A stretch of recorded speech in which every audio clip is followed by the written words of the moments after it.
So we've got a new video up over at thomhartmann.com for people who support our program, and there's a really troubling concatenation of events, events, that are happening in the United States right now. We created these concentration camps for refugees seeking asylum. This was Stephen Miller's big project. And we've got concentration camps for children, concentration camps for male adults, concentration camps for female adults. And now we've got this virus sweeping through the United States, and people are starting to die in these concentration camps, which has provoked ICE or whoever's running them to deport hundreds of the children back to the countries that they came from without their parents, which is mind-boggling, and in many cases carrying disease. This is serious stuff, and we need to be talking about it. The new video is over at thomhartmann.com.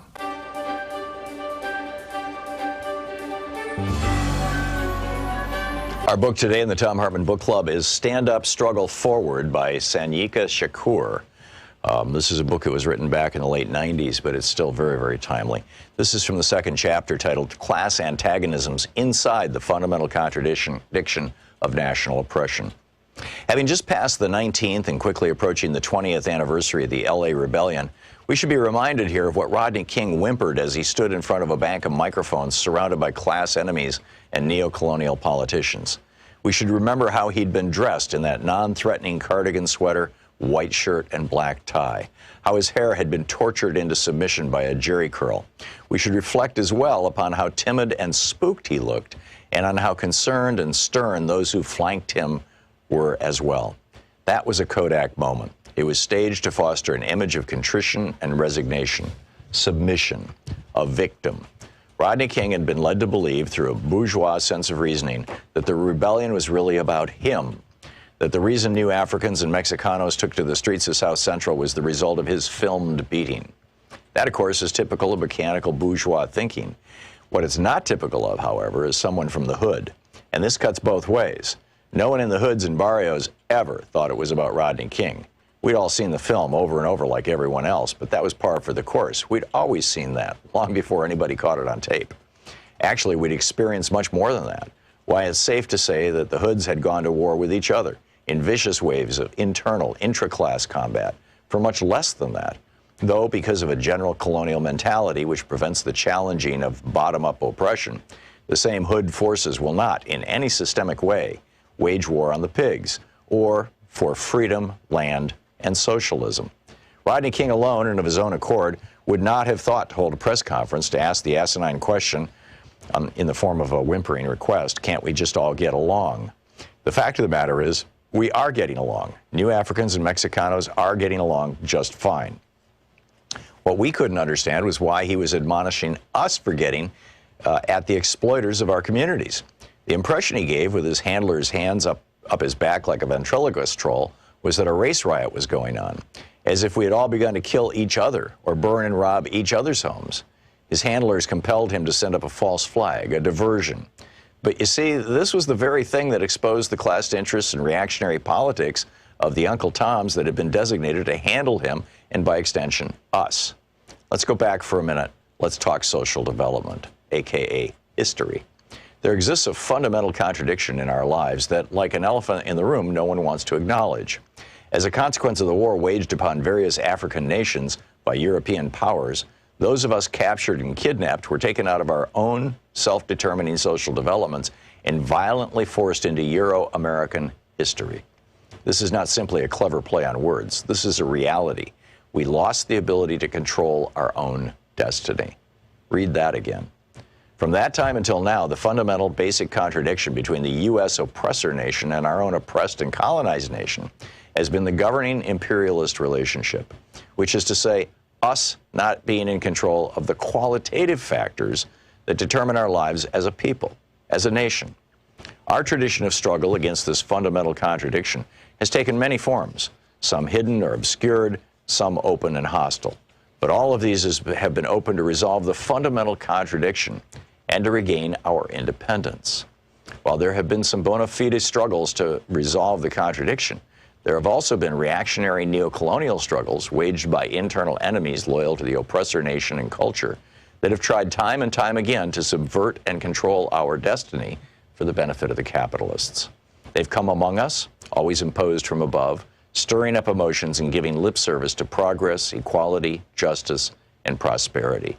These always within the colonial confines of the oppressor's arrangements, and none collectively ever materialize, because without a resolution of the fundamental contradiction, that is the freeing of our productive forces from U.S. imperialism and the governing of our own affairs, we'll remain a minority within the American system as opposed to a majority in our own, and subjected to the established bourgeois social contract, i.e. colonialism, neo and post.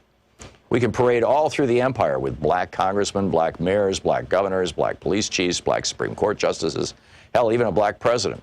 And absolutely nothing will alter the genocidal relationship that governs our national oppression here, because the blacks are part of the colonial apparatus. They have made a strategic alliance with the capitalist imperialists to act as go-betweens in our oppression and exploitation. This is a conscious class stand. The black petty bourgeois is not innocently confused, like, say, Mrs. Jackson across the street is, about our national oppression, about the existence and subjugation of New Africa. They are well-read, have traveled in our experience. They've just chosen sides against us and in favor of our historical enemies. And the sooner we recognize and internalize this, the better off we'll be. Black ain't nothing but a color. As a designation of our national identity, it has played out. It is a superficial understanding at best and a foolish and dangerous analysis at worst.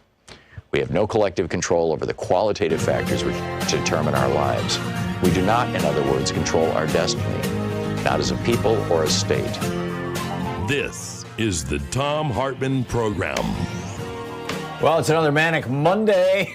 Hey, wow, what a weekend. We discovered that Donald Trump apparently knew, maybe even since last year, that Russia was at least alleged to be paying the Taliban bounties to kill American soldiers. We'll get into that and what that means in just a second. The conservative currency these days is outrage. It seems like that's, I want to dig into that a little bit on the program today.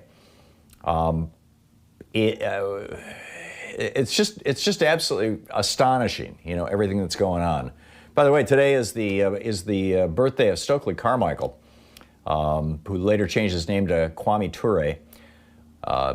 Remember SNIC, the Student Nonviolent Coordinating? I remember SNIC. Anyhow, he would have been, or maybe he's still alive. I'm not sure. He was born today anyway, in 1941.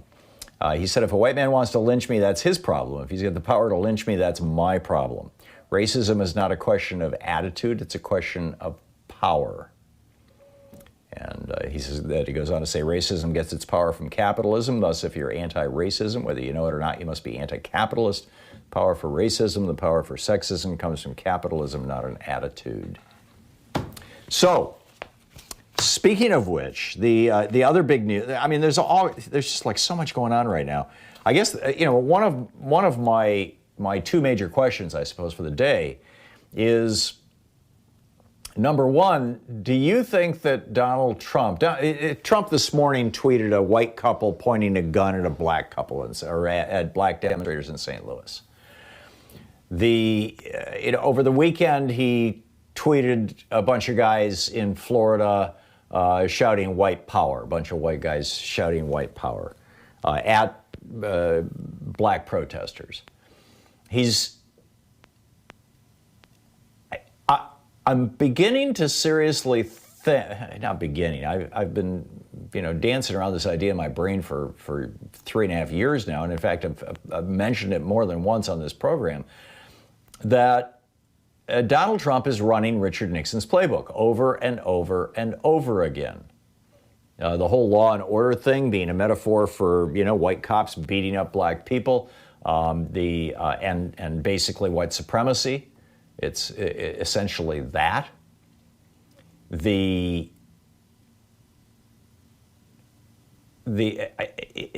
just strikes me that, and his, very fine people in Charlottesville. I mean, he has yet to condemn any, to the best of my knowledge, any of these white supremacy movements. Is it possible that Donald Trump is trying to promote a war based on race, a race war? You know, what was referred to as race war, or is referred to by the white supremacists as a race war, as a racial war. Is that what he's up to? Does he think, is this his Hail Mary? Was this just a one-day tweet in order to try to distract us from dead U.S. service people at the hands of a foreign power? Is this, or is this his playing out Nixon's playbook and strategy? I think you can make a strong argument, and I'm guessing Roger Stone has made this argument to Donald Trump, that had it not been for America burning in '68, American cities burning in '68 after the assassination of Martin Luther King, among other things, you could also look at the 1968 Democratic Convention, a police riot, and you've got that now all across the country. Police riots. We saw that this weekend in Colorado. Elijah McClain, a young man, a gifted violinist, a gifted artist, used to go to homeless shelters and shelters for animals, and play for the animals to try and calm them down. There were literally some world famous musicians, artists who flew in to demonstrate, to protest, basically to memorialize him. And the police in Aurora, Colorado decided, hey, let's shoot some pepper balls at these guys. Let's disrupt things. Now, we're finding in city after city after city across the United States, as the stories are coming out, that many of these police departments are filled, surprise, surprise, are filled with, fulminating white racists. Does Donald Trump think that he can start a race-based war? And if so, does he think that that's going to be his ticket to getting reelected president of the United States? I mean, at this point, he's got to be in Hail Mary territory. Over the weekend, one of the Fox News commentators was suggesting that Trump might drop out of the race because the polls look so bad. The numbers are so bad. So if you're Donald Trump, what do you do in that kind of a situation? I mean, it's just, he's coming out and he's saying, oh yeah, this whole Russia thing, this is possibly, notice how all the caveats, this is from his tweet. He says, possibly another fabricated Russia hoax, maybe by the fake news New York Times books wanting to make Republicans look bad. Not him. In other words, he's reaching out to Republicans in Congress. Nancy Pelosi this morning shared on Twitter and in other venues a letter that she has sent to the CIA director, Gina Haspel, and to John Ratcliffe, formerly right-wing crackpot Tea Party congressman who did such a great job during the impeachment hearings of loudly and angrily defending Donald Trump that Trump put him in charge of national security. And so, is this just a digression? I mean, it appears there's at least one branch of the federal government now, and this may be the bigger story. One branch of the federal government that Donald Trump has been unable to corrupt, at least so far, and that's the intelligence service. I mean, he put his loyal toadies in over at Justice, that's Bill Barr, over at Interior and EPA, both fossil fuel lobbyists, Department of Education, a billionaire hack who hates public schools, Commerce, Wilbur Ross, another billionaire hack that the Forbes magazine called a grifter in an editorial by the magazine publisher, editors themselves. He put a former defense lobbyist in charge of the Pentagon. But the intelligence community, I mean, they didn't release this information in a vacuum. And obviously, it wasn't just one person saying, here, New York Times, have a story, because now this has been confirmed by the Washington Post and Rupert Murdoch's Wall Street Journal. I mean, Radcliffe, of course, is going, I don't know what's going on. But the intelligence community is broader and deeper and somewhat, to a large extent, less centralized. You've got intelligence agencies within the Department of Defense. You've got intelligence agencies within the Department of State. You've got standalone intelligence agencies like the CIA and the NSA. I mean, it's scattered. So Trump can't just reach out and grab it by the throat like he can the Environmental Protection Agency or the Fed, with Jerome Powell, the first Fed chair who's not an economist frankly, I think certainly in my lifetime, but instead an investment banker, right? So watch this space, right? If the intelligence community is now fighting back and saying, okay, we've had enough. This guy is a traitor. This guy is not interested in what's best for the United States. This guy is an existential threat to our democracy. We've had enough. Then this could be the first of a whole lot of shoes falling. What do you think? We'll be right back. This is the Thom Hartmann Program. 16 minutes past the hour here on the Thom Hartmann Program.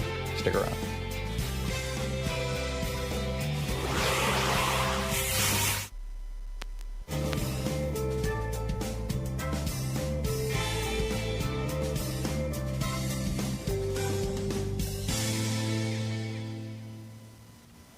And welcome back, Jared in Downingtown, Pennsylvania. Hey, Jared, what's on your mind today? Hello, Tom. Boy, is America great yet?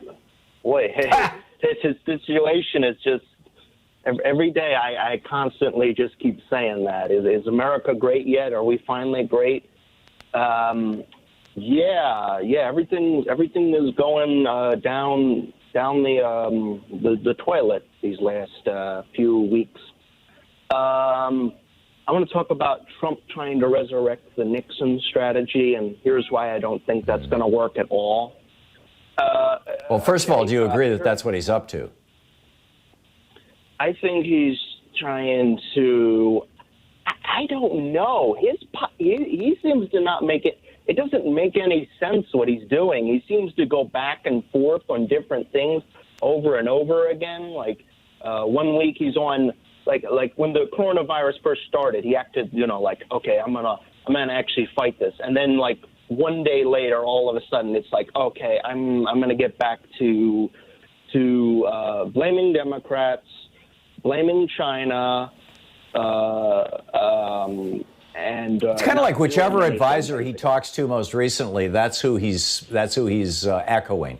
He gets a phone call from Roger Stone. It's like, oh, let's go full Nixon. He gets a phone call from Sean Hannity. It's like, oh, here's a little more nuance to that. Let's do this.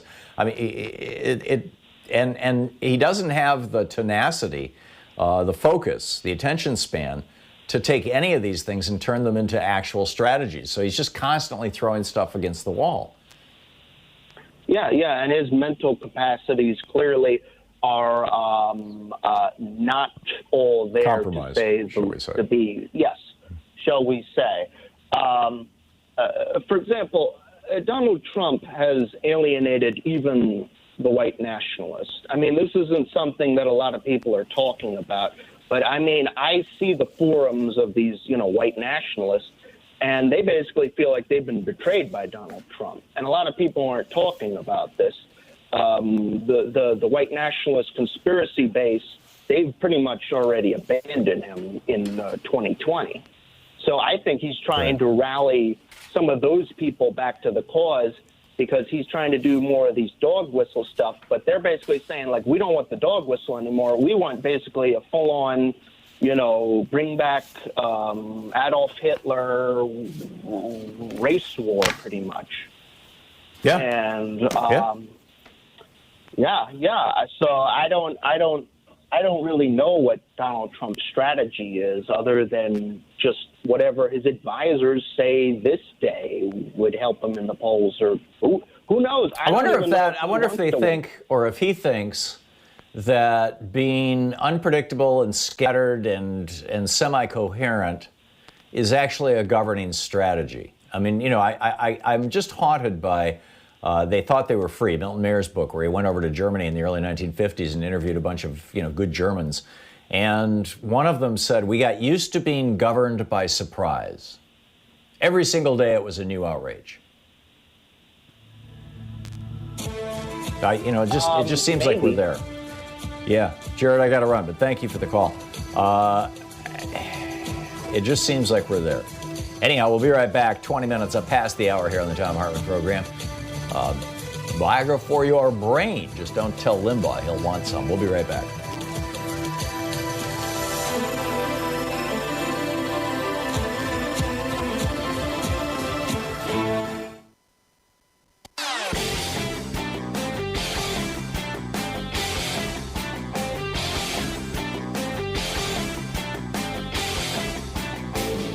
Our 1 hour free podcast recaps our show, and it's available wherever fine podcasts are found. And we have the full 3 hour podcast available over at thomhartmann.com if you want to really support our program. Hey, we have a new video over at thomhartmann.com for people who are supporters of our program. It is the 12 steps. Common Cause actually put these together, but I boiled them down into a nice little rant on a YouTube video that you can share with friends and neighbors and acquaintances who might be wondering, how did this coronavirus thing get so bad?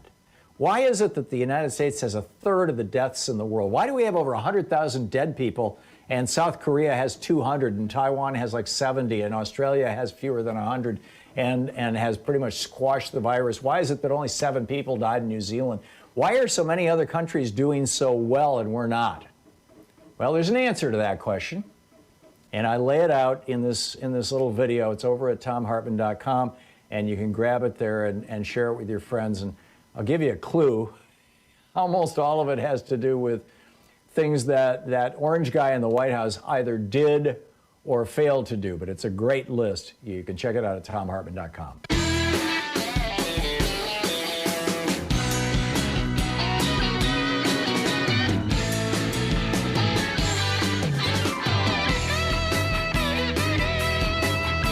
Welcome back. Thom Hartmann here with you, and couple of other things that I want to bring up too. God, there's so much going on. It's incredible.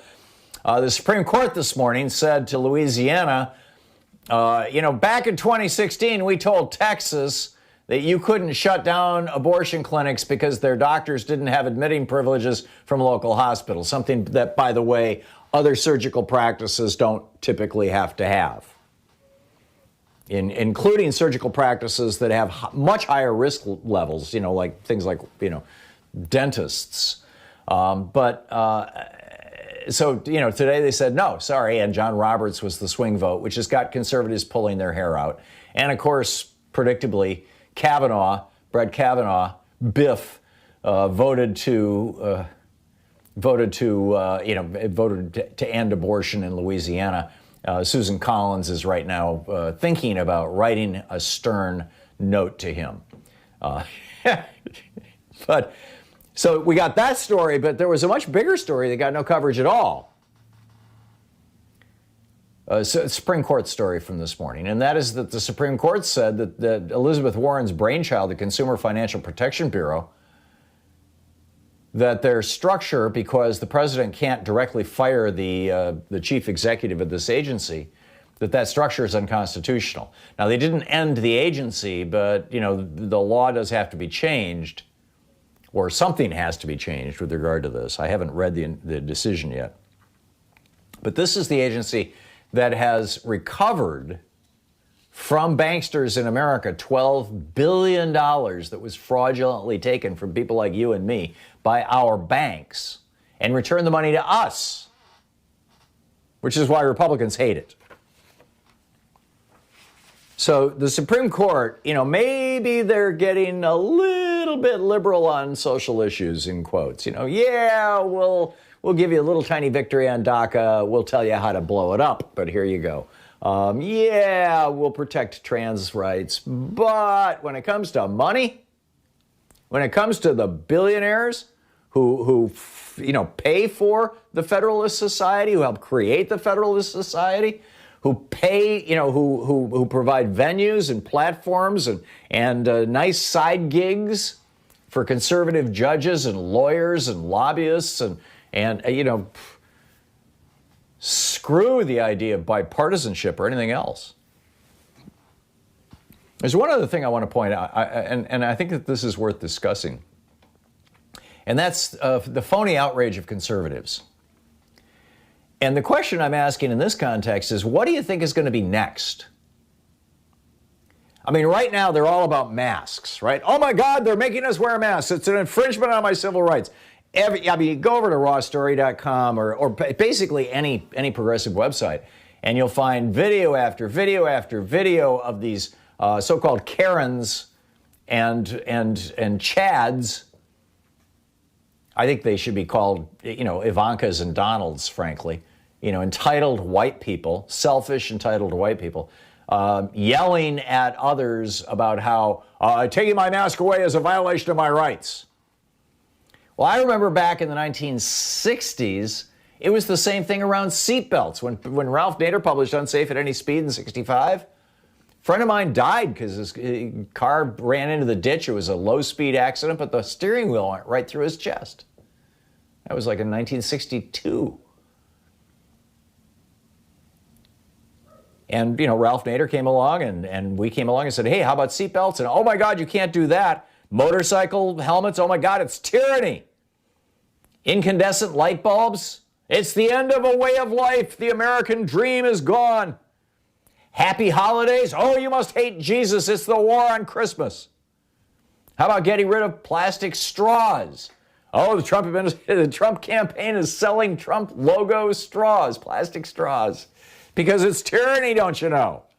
Plastic bags in grocery stores. I mean, it seems like every generation and then, you know, lately every year, conservatives have a new phony thing to get outraged about. And in every single case, this is on one side, public health or the environment, in the case of plastic straws and plastic bags. On the one hand, public health or the environment. On the other hand, more profits for billionaires, for industry. And the conservative outrage is always helping the billionaires. The bottle bill. I lived in Michigan when you know, Michigan was the first state, this was in the 70s, to put a deposit on beer cans and pop bottles. And you would think the world was ending. I mean, there were just pitched battles around this that were, of course, being funded in part by, you know, companies like presumably Coca-Cola, certainly the companies that were the bottlers, you know, the companies that were selling and making the bottles. Oh, you're going to make us handle deposit money? You're going to add to our workload? Oh, that's tyranny. So now it's masks. And one of the things we know about masks is that they actually work. If you're talking, well, I'll tell you about this after the break, and then I'll pick up your phone calls. It's coming up on 28 minutes past the hour here on the Thom Hartmann program, defending America from the conservative weapons of mass deception. You're listening to the Thom Hartmann program. Call 202-808-9925. Stick around. We'll be right back.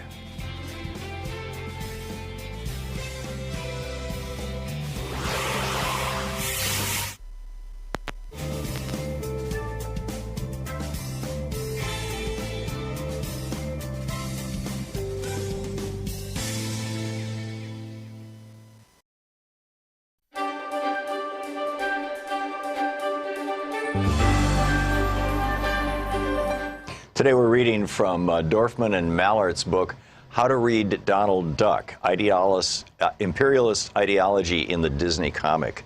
And this is from the preface to the English edition. This book was first published in Spanish. To say that this book was burnt in Chile should not come as a surprise to anyone. Hundreds of books were destroyed and thousands more prohibited and censored. It was written in the middle of 1971, in the middle of the Chilean revolutionary process. Copper had been rescued, the land was being returned to the peasantry, the whole Chilean people were recovering the industries that during the 20th century had been the means of enrichment for Mr. Rockefeller, Grace, Guggenheim, and Morgan. Because this process was intolerable to the United States government and its multinational corporations, it had to be stopped. They organized a plan which at the time was suspected and since has been confirmed by Mr. Kissinger, Ford, and Colby to have been directed and financed by the United States intelligence services. Their objective? To Their objective was to overthrow the constitutional government of Chile. To realize their objective, an invisible blockade was imposed. Credits were denied, spare parts purchased for industrial machinery were not sent, and later the Chilean state bank accounts in the U.S. were blocked, and an embargo preventing the sale of Chilean copper throughout the world was organized. There were, however, two items which were not blocked: planes, tanks, ships, and technical assistance for the Chilean armed forces, and magazines, TV serials, advertising, and public opinion polls for the Chilean mass media, which continued for the most part to be in the hands of a small group which was losing its privileges. To maintain them with those of the U.S., their media prepared the climate for the bourgeois insurrection, which finally materialized some years later on the 11th of September, 1973. Each day, with expert U.S. advice, in each newspaper, each weekly, each monthly magazine, each news dispatch, each movie, and each comic book, their arsenal of psychological warfare was fortified. In the words of General Pinochet, the point was, quote, to conquer the minds, end quote, while in the words of Donald Duck in the magazine Dislandia, published in December 1971, coinciding with the first mass rallies of native fascism, the so-called March of the Empty Pots and Pans, the point was to, quote, restore the king. But the people did not want the restoration of the king, nor of the businessman. The popular Chilean cultural offensive, which accompanied the social and economic liberation, took multiple forms: wall paintings, popular papers, TV programs, motion pictures, theater, songs, literature. In all areas of human activity, with differing degrees of intensity, the people expressed their will. Perhaps the most important arm of this offensive was the work of the state publishing house, Quimantu, a word meaning sunshine of knowledge in the language of the Chilean Machupe Indians. In 2.5 years, it published 5 million books, twice the amount that had been published in all of Chile during the previous 70 years. In addition, it transformed the content of some of the magazines it had inherited from before the popular unity government and created new ones. It is in this multifaceted context, with the people on the march to cultural liberation, a process which also meant criticizing the mass cultural merchandise exported so profitably by the U.S. into the Third World, that How to Read Donald Duck was generated. We simply answered a practical need. It was not an academic exercise. For the Mad Dog Warriors on that September 11th, there were no paintings on the walls. There were only enormous stains which dirtied the city in memory. They, using the fascist youth brigades, whitewashed all the signing, many-colored walls of the nation. They broke records, murdered singers, destroyed radios and printing presses, imprisoned and executed journalists, so that nothing would be left to remind anybody of anything about the struggle for national liberation. But it was not enough to clean these cultural stains from the street. The most important task was to eliminate all those who bore the stain inside themselves: the fighters, workers, peasants, employees, students, and patriotic soldiers, to eliminate these creators of a new life, to eliminate this new life which grew, and for all that we created. This book, conceived for the Chilean people and our urgent needs, produced in the midst of our struggle, is now being published far from Chile in the uncle land of Disney, behind the barbed wire network of ITT. Mr. Disney, we are returning your duck, feathers plucked and well roasted. Look inside, you can see the handwriting on the wall, our hands still writing on the wall, Donald, to go home. This is written in 1975. And then this from David Kunzel's introduction. The names of the presidents change. That of Disney remains. 46 years after the birth of Mickey Mouse, 8 years after the death of his master, Disney's may be the most widely known North American name in the world. He is arguably the century's most important figure in bourgeois popular culture. He has done more than any single person to disseminate around the world certain myths upon which that culture has thrived, notably that of an innocence supposedly universal, beyond place, beyond time, and beyond criticism. The myth of U.S. political innocence is at last being dismantled, and the reality which it masks lies in significant areas exposed to public view. But the great American dream of cultural innocence still holds a global imagination in thrall.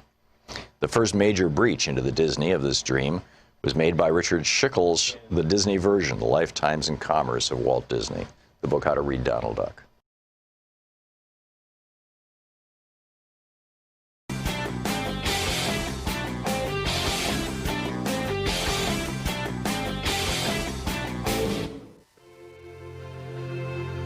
On the Science Revolution this week, Dr. Michael Mann with the Earth Systems Science Center at Penn State University is here on the impact of the Arctic hitting a whopping 100.4 degrees Fahrenheit, the hottest temperature on record for the Arctic. Should we be worried? Professor Jeffrey D. Sachs drops by on COVID-19 reversing globalization. And the Toxics Program advocate with U.S. Public Interest Research Group, Danielle Melgar, is on the show. Why are we ignoring rocket fuel in our drinking water? Tune in wherever fine podcasts are available.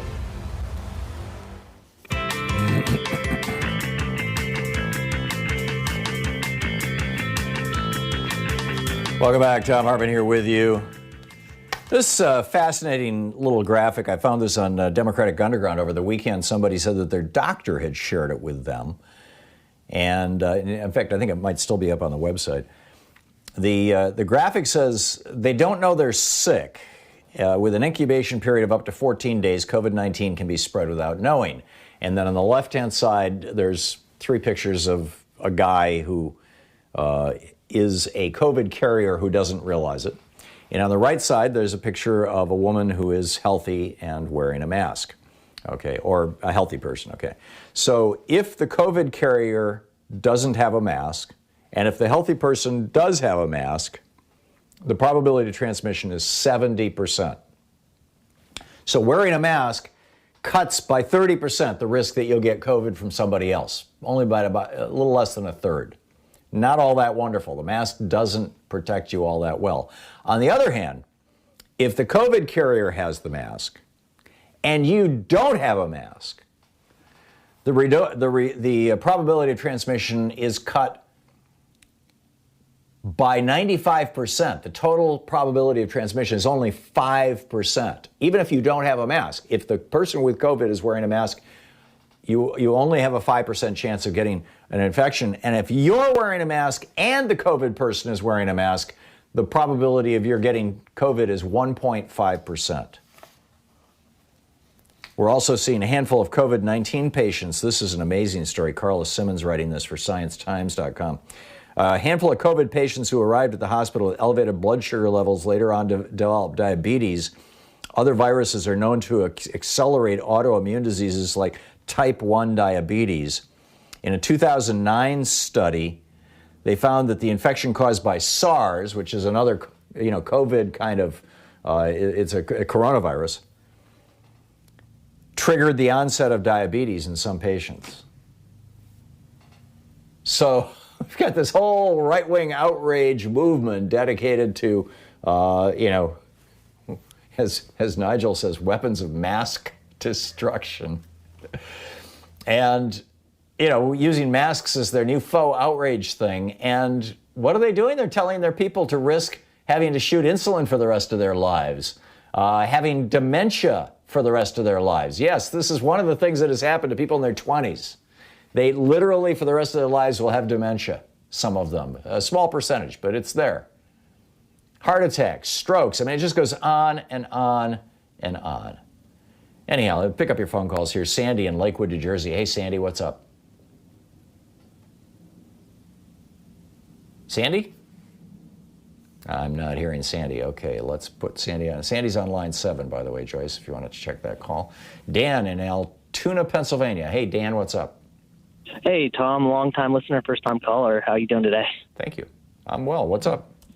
Not much. I just actually wanted to talk to you a little bit about what I think Trump's plan is with these white supremacist dog whistles. First of all, I wanted to disagree with the last Pennsylvania caller saying that the white supremacists have given up on Donald Trump. They're actually loving it right now. This is their heyday. I agree. And I'm part of an online, organization that's trying to shut down all white supremacist groups on Facebook. So I'm seeing firsthand the kind of hate that's coming out of that, and they're loving it. What I think is happening is I think Trump is going to employ the white supremacists as security whenever he shuts down the election in November. He's going to say it's the coronavirus, and he is going to cancel the election, and he is going to bring up his militias to keep order whenever Well, they're already a ways down that road, Dan. I reported on a story here maybe a month or two ago that the RNC, I believe it might have been some PAC associated with the Republicans, but I thought it was, my recollection is the RNC. I'm sorry, I don't have the story right in front of me, but that they were trying to hire or recruit 50,000 poll watchers. This is how William Rehnquist made his chops back in the 60s and ended up, Chief Justice of the U.S. Supreme Court. He was a big bear of a guy. He was like 6'2", huge and white and loud. And he would stand at polling places outside Phoenix in Native American and Hispanic communities and loudly challenge voters. It would scare away people who were in line. And he forced a lot of voters. This is their strategy. I mean, you just push them into provisional ballots, or I think you're right. I'm guessing that the kind of people that they're reaching out to are white supremacists. Yep, and I also think, and that makes perfect sense about why he doesn't care about coronavirus. He wants it to get out of hand. He wants it to be wildfire all over the country so he can say, I can't put the people at risk to go out and vote, so we're going to cancel the election. It's happening. That's a possibility too, Dan, and one that makes a lot of sense. You've got to ask yourself, why would Donald Trump be happy about 130,000 Americans dead when the number could have been 5,000 or 10,000, or even a hell of a lot fewer than that if he had simply acted back in December or January or February or even February, when he knew what was coming and how bad it was going to be. Yeah, Dan, I think that's entirely possible. Dan, thank you for the call. Morris in Long Beach, California. Hey, Morris, what's up? Hey, listen, Professor, if you were at war with the United States of America, your best weapon would be Donald Trump in the White House. This is a sadistic man when you consider the number of deaths of COVID-19. Clarence Thomas once said to the Heritage Foundation, at some point we have to recognize that we are destroying our institution. Donald Trump is dismantling everything about this country, and I like to see this guy get impeached just one more time behind this virus. If you know anybody that's died from this, Professor, you'd be feeling the way I feel. This guy's got to get impeached one more time. He's evil. He's evil, and he's trying to take this country down with his evil character. But let me get off the phone. Okay, you said it well, Morris. Thank you. Azalee in Villa Park, Illinois. What's up? Oh, hi, Tom. I enjoyed the reading. Which book was that? So I can look it up. I don't recall the book reports that play at the bottom of the hour. Yeah, no, it wasn't. Yeah. I don't know. I'm sorry, I don't. That's okay. That's okay. But Stokley Carmichael passed away in 1998 in Ghana. Yes, a couple of people have told me that on Twitter. Thank you. Okay. Thank you for getting it on the record here on the show. I appreciate that. Mm-hmm. Yep. Sure. About Trump, remember he says he's the war president. Well, we don't see any real war that he has. So I believe that's one of those dog whistles to these people have been wanting a race war for years, and that group of people, and I think that's what he is banking on. And if you look at his history, he's the main guy to start a race war and try to get rid of all the black people and brown people. I mean, that's just his history. And his dad was arrested at a Klan rally. Right. See, and one other thing, Tom, thank you for letting me say this. They talk about Biden and his gaps, but Biden, when he speaks. Hey, all they have to do is when Biden makes one of those, just say, well, he was kidding. He was making a joke. You have to meet people where they are. That's where they are. Yeah. So you go there too. So thanks, Tom, for your show. I really enjoy it. Thank you, Azalee. I appreciate it, and thank you for the call. I would, to take Biden's gaffes, I would my take on that would be to essentially paraphrase Franklin Roosevelt, who I believe it was in a campaign speech. In fact, I think it was the one in Philadelphia in 1936. He said, "Better," and I'm paraphrasing this from memory, but basically, better a government that makes an occasional mistake out of compassion than one that is frozen in the ice of its own indifference. In other words, we're doing all these welfare programs. Some people will get missed, some people will get in fraudulently, but we're trying to do our best, and that's better than just doing nothing and allowing people to die and starve. I would say with regard to Joe Biden, yeah, okay, Joe Biden is not the most articulate guy around, and he fumbles on his words constantly. He's had a problem with stuttering since he was a child, and it shows. I'll take that over a man who is a racist, a misogynist, a hateful person who, in my opinion, hates this country. And is doing, and obviously, I mean, actively, you watch this, he is doing everything he can to destroy our country. Literally agency by agency, putting a fossil fuel lobbyist in charge of the EPA, putting a fossil fuel lobbyist in charge of the environmental or the Interior Department, putting an anti-public school activist in charge of our public schools, putting a guy who doesn't believe in the rule of law in charge of our Department of Law, of Justice, putting a defense industry lobbyist in charge of the Pentagon, putting a person in charge of the Consumer Finance Protection Bureau who refuses to enforce the rules and regulations of that agency. I mean, it just goes on and on and on. Elizabeth Warren is tweeting about this morning after the Supreme Court decision. Putting people on the Supreme Court who don't believe in the Constitution. They just believe in the right. I think that Donald Trump fundamentally hates the idea of a multiracial, pluralistic society. You're listening to Thom Hartmann. Visit thomhartmann.com for audio and video archives. I think he wants to take us back to pre-1920 when, women did not have the vote and people of color had no power. That's what he wants.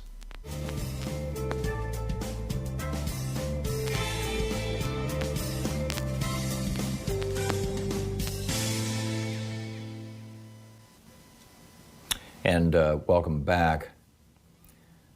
Brent in Chicago. Hey, Brent, thanks for watching us on Free Speech TV. What's up? Hi, Tom. Thanks for taking my call. Hey, I'll try to be quick here. Over the weekend, I was with some friends and neighbors, and we were physically distancing. That's for being with friends and family. So social distancing is for the grocery store. But right. Anyway, a subject came up that I wanted to throw out at you. And what happens if Trump resigns or pulls out of the election last minute, let's say a few weeks before the election? He hates to lose. And he says, I've done everything for you. I've brought you tax cuts. I've stacked the Supreme Court, et cetera. I've done deregulation, blah, blah, blah. He's happy about that. And he says, I'm going to ride off into the sunset. So the Republican Party has to scramble last minute to plug somebody in.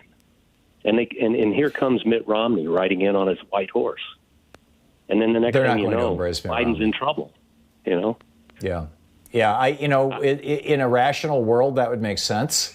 But over the weekend when this commentator on Fox News, and it's somebody I've never seen and or heard of for that matter, so I'm sorry I don't remember the person's name, but that commentator made the kind of noted that Donald Trump is so far down in the polls, it looks like there's no way he can win. I wonder if he's going to pull out of the race. And the blowback against that on the right-wing message boards all over the right-wingosphere this morning is something to behold. How dare you suggest that? So, number one, I'm very skeptical that Donald Trump will pull out. I think he's going to take it to the bitter end. Although he has, 6 bankruptcies every single time. It was okay, I'm out of here, essentially. So, it's not inconceivable. I think if he were to pull out and the party's nominee was not Mike Pence, it would be a huge scandal. And if the RNC decided to put Romney in after Romney has been critical of Trump, it would so alienate the Republican base that I don't think that the rational Republicans, the few who might be left, the Steve Schmidt Republicans, I don't think that they're going to show up for that person. They may in small numbers, but not in the kind of numbers necessary to elect him. So I just don't see it happening, Brent. Yeah. I understand what you're saying. It just was a thought that I thought I'd get your comment on. I appreciate it. Okay. Yeah. Thank you, Brent. Good to hear from you. And I don't have quite enough time to take another caller here. So this whole Russia hoax thing is just, that Trump is saying, the first, quote, Russia hoax was not a hoax. Trump was getting help from a foreign government and was actively participating in that process. And it turns out now, we just learned last week, the guy who was the intermediary was Roger Stone, between Donald Trump and WikiLeaks. And Julian Assange was receiving the data, the stolen emails and stuff like that. So now Trump is saying that this new report that the Kremlin was paying, or somebody associated with Russia was paying the Taliban to kill American soldiers is just another hoax. Hoax? Really? We'll be right back. It's 10 minutes before the hour. Pick up your phone calls right after this. Stick around.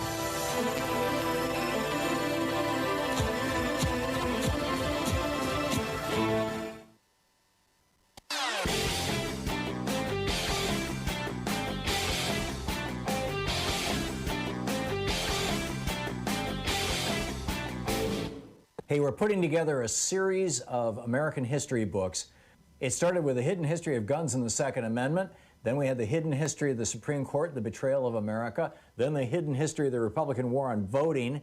Coming out soon is the hidden history of monopolies, how big business destroyed the American dream. And then next spring, it's going to be the hidden history of oligarchy and tyranny. So in our latest video for supporters of our program over at ThomHartmann.com, you'll find a riff about a fellow named Errol Graham. He's a 57-year-old African English individual who starved to death recently in the United Kingdom. The neoliberal Thatcher policies are apparently echoing through the British system now in a rather substantial way, the same way that Reaganomics is echoing through the American system, and we've got tens of thousands of Americans who die every year because they lack health care or they can't afford copays and things. And we have literally millions of children in America who are malnourished or even go to bed hungry every night.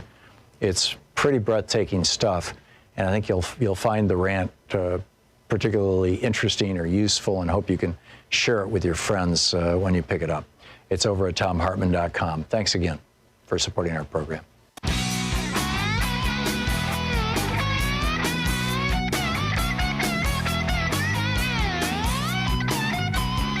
Welcome back. Carmen in Philadelphia. Hey, Carmen, what's on your mind today? Hi, Tom. How you doing? Good. What's up? Well, in answer to your question, yes, I believe Trump is trying to start a race war. I mean, the writing's been on the wall about this guy since the 1970s when he and his father were investigated for discrimination against blacks. That's when I first heard the name Trump. I call him Trump. Yeah. It's obvious. He's trying to start a race war. He knows the majority of his base are racist Caucasians. And so that's what he's playing up on. He knows these are the people he can fool the most, pull the wool over their eyes, say anything negative about people of color, and they go for it. Yeah, he's paraphrasing Lincoln. Uneducated people. And unfortunately, although there are a lot of racists who are wealthy like he is, or, well, whatever he is, there are also a lot of racists who are undereducated or not well educated at all. And they believe everything he says. So, heck yeah, he's trying to start a race war. Too bad we don't have leaders, black leaders like Stokley Carmichael or Huey Newton anymore, because we definitely need that kind of leadership in the black community. That's all I got to say. Okay, Carmen, you said it very well. Thank you. Thank you for the call, and thanks for listening to us in Philadelphia there on Sirius XM. I think that what Trump is doing is a kind of a paraphrase of Abraham Lincoln. Lincoln said you can fool some of the people all of the time. You could fool all the people some of the time, some of the people all the time, but you can't fool all the people all the time. And Trump has changed that to be, you can fool some of the people all the time, and those are my people. Right? I mean, that's just, that's the bottom line. That's what he's all about. Dave in Federal Way, Washington. Hey, Dave, what's up? Hey, Tom, I'm glad this topic came up about the Russians putting a bounty on U.S. soldiers, because I have been wanting to talk about Russia for a long time, and I have lost the only sort of political family I have, which are liberals, okay? Because I end up sounding like a conservative. They're like, wait a minute, why all this warmongering against Russia? Well, here's the deal. It's not warmongering against Russia, all right? The problem is when we started occupying countries, Russia and also George Bush said that we were going to do decapitation attacks. All right, we changed our doctrine. We are going to, we're going to launch missiles at leaders of countries. Russia and China it initiated a sort of new phase in our competition against one another. All right, and this thing with Russians putting bounties on U.S. servicemen and women. That's been going on since George Bush was president. The case in point, Chris Kyle, the sniper. If you Google SEAL and sniper, Chris Kyle comes up. Chris Kyle was sent over to Iraq to stop a sniper they called the Russian. All right, that was his code name, the Russian. And if memory serves, that guy, Chris Kyle never got that guy. Chris Kyle was an extremist. There was no innocent Muslim with Chris Kyle, all right? The guy that ended up capturing the Russian was just a normal, nameless infantry guy from 4th ID, I believe. And the guy was from Kazakhstan, actually, okay? And this thing with Trump, all right, the bottom line is this. Conservatives believe in doing war of choice, whereas liberals, we all tend to believe war of necessity, all right, war of self-defense. Now, those are very, very deep concepts. But when Donald Trump says John Bolton only wants to drop bombs on people, all right, there is no difference, really, between John Bolton and Donald Trump. The only difference is Donald Trump wants to do war if it will benefit him politically. So, in other words, he knows about Russians trying to put bounties on U.S. servicemen and women. The problem is Russia gives him more of a benefit. They help him more politically. All right. Well, they've bought over, Russian oligarchs have bought over $100 million worth of Trump properties just in the state of Florida. I mean, he made $50 million on one deal with one Russian oligarch. But Dave, I think this goes way beyond Russia. We've got, Seth Abramson lays this out in his book, Proof of Conspiracy. It wasn't just the Russians who were helping Trump in 2016. It was the Saudis. It was billionaire oligarchs from Israel. There are a number of countries that are in on. I don't think that they're paying, to kill our troops in Afghanistan, but there's a bunch of them in on this thing. Yeah, there's a bitter pill we have to swallow. I'm just going to tell you the truth, Tom. We have been defeated by Russia. All right, Russia is using a vignette style of propaganda. Americans are rescinding all that propaganda they are putting out. All right, we have racial and ethnic divisions in this country that disqualify us from empire. It disqualifies us from doing empire, Tom. Yeah, I got it. Dave, thank you for the call. Good to hear from you, always. We'll be right back. We're going to get into a conversation in just a moment with, hang on just. You're listening to Thom Hartmann.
So we've got a new video up over at ThomHartmann.com for people who support our program, and there's a really troubling concatenation of events events that are happening in the United States right now. We created these concentration camps for refugees seeking asylum. This was Stephen Miller's big project.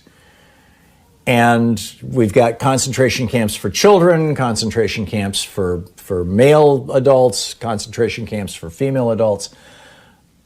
And now we've got this virus sweeping through the United States, and people are starting to die in these concentration camps, which has provoked ICE or whoever's running them to deport hundreds of the children back to the countries that they came from without their parents, which is mind-boggling, and in many cases carrying disease. This is serious stuff, and we need to be talking about it. The new video is over at thomhartmann.com.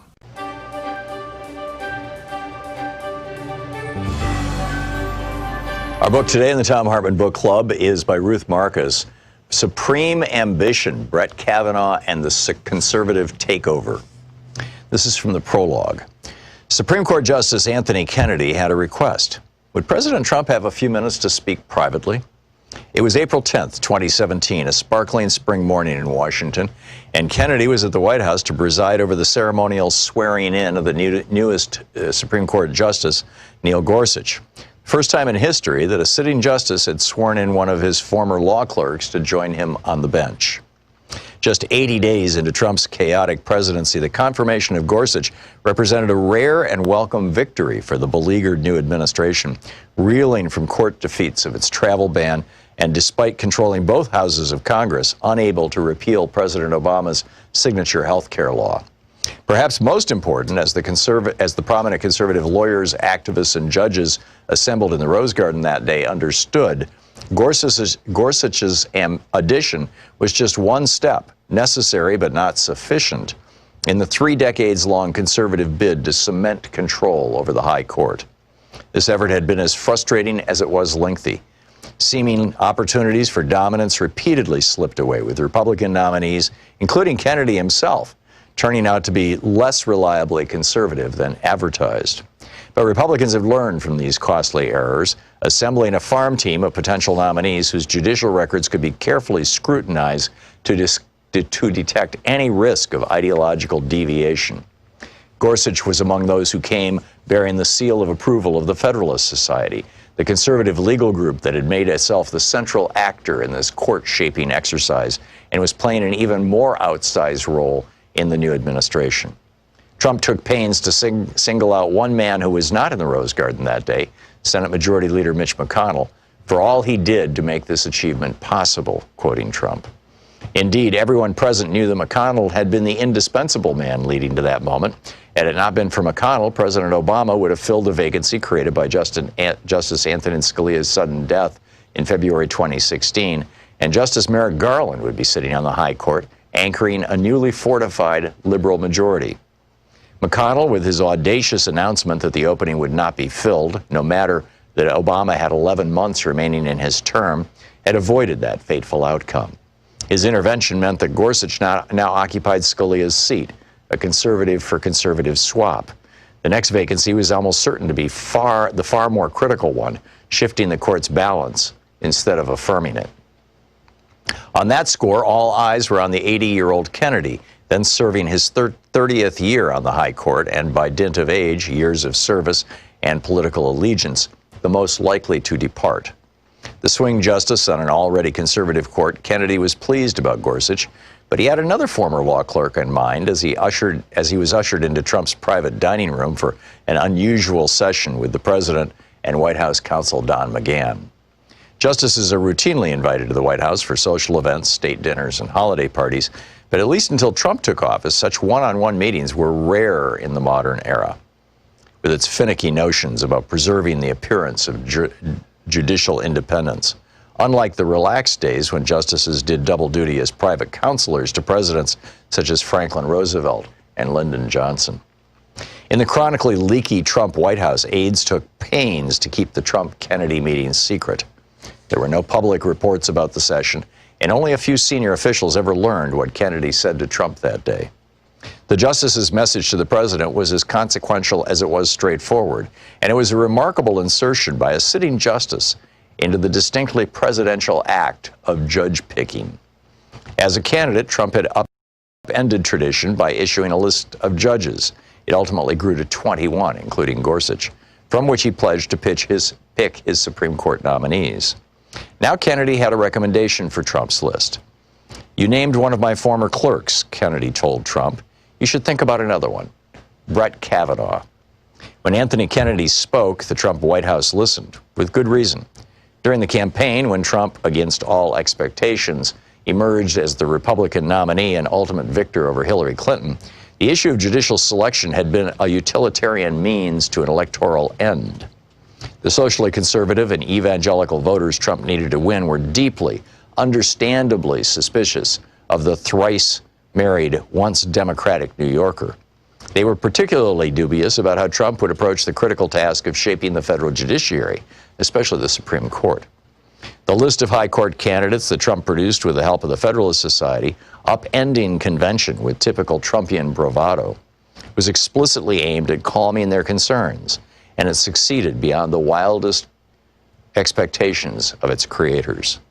On Election Day, more than a quarter of Trump voters identified the Supreme Court as the critical factor in determining their vote.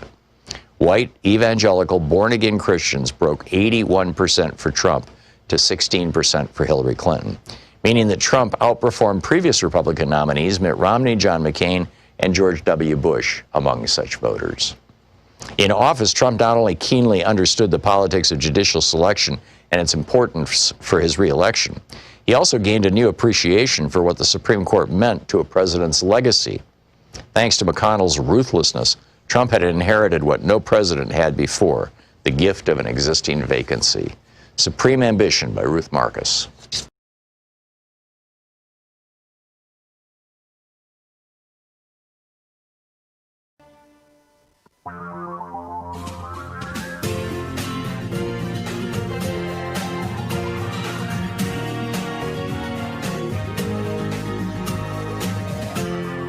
This is the Thom Hartmann Program.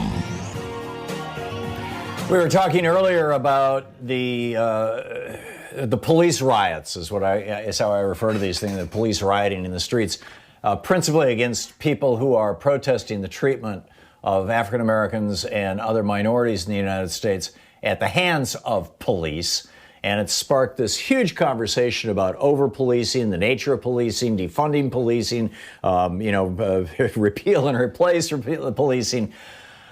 One of the things that we're not seeing, though, I mean, while we're seeing all these pictures and videos of police killing people, harassing people, beating people of color by and large, one of the things that we're not seeing is what's being done to black people in our schools, black children, and the over-policing of our schools as well. Judith Browne Dianis is the executive director of the Advancement Project. AdvancementProject.org is the website. Judith Browne Dianis' Twitter handle is jbrowne, Dianis. The Advancement Project is at @ADV_project.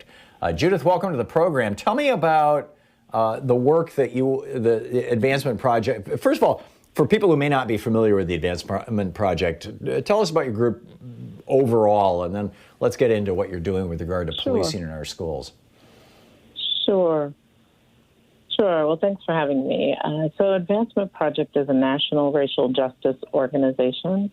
We are the lawyers to the movement, but we also do communications and organizing strategy. Our whole piece is that what we want to do is build power in communities of color so that we can dismantle structural racism. So we work across the country on issues around educational equity. We also work on policing issues, criminal justice issues, immigration, and we've all known for our voting rights work across the country fighting back voter suppression.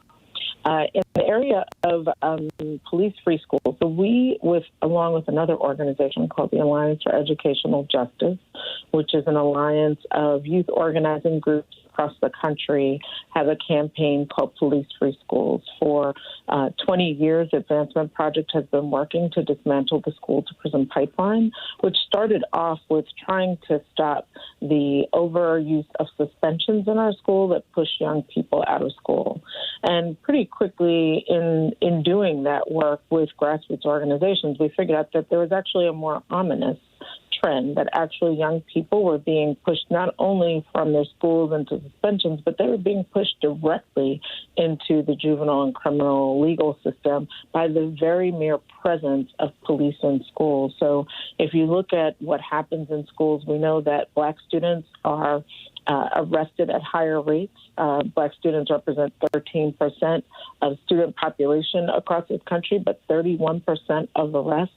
They are also not just arrested, but we've seen many instances of excessive use of force in schools against Black students, Black boys and Black girls. And so our work has been supporting grassroots organizations, again, students. I'm talking about like high school and middle school students who are pushing to put police out of their schools so that they can have learning environments where they can thrive. How did police get in our schools? I mean, I'm an old fart, I guess. You know, I was in school in the 1950s and 1960s, and it was a lower middle class suburb, but it was an all white suburb. And I've heard people say, well, you want to see what the world would look like, with police reforms, just look at any white suburb. I never once saw a police officer in all the years I was in school. Until I got kicked out of high school for publishing an underground newspaper, and they called the police. But that that was like a slap on the wrist, to go home. Of course, that was in 1966, I think it was.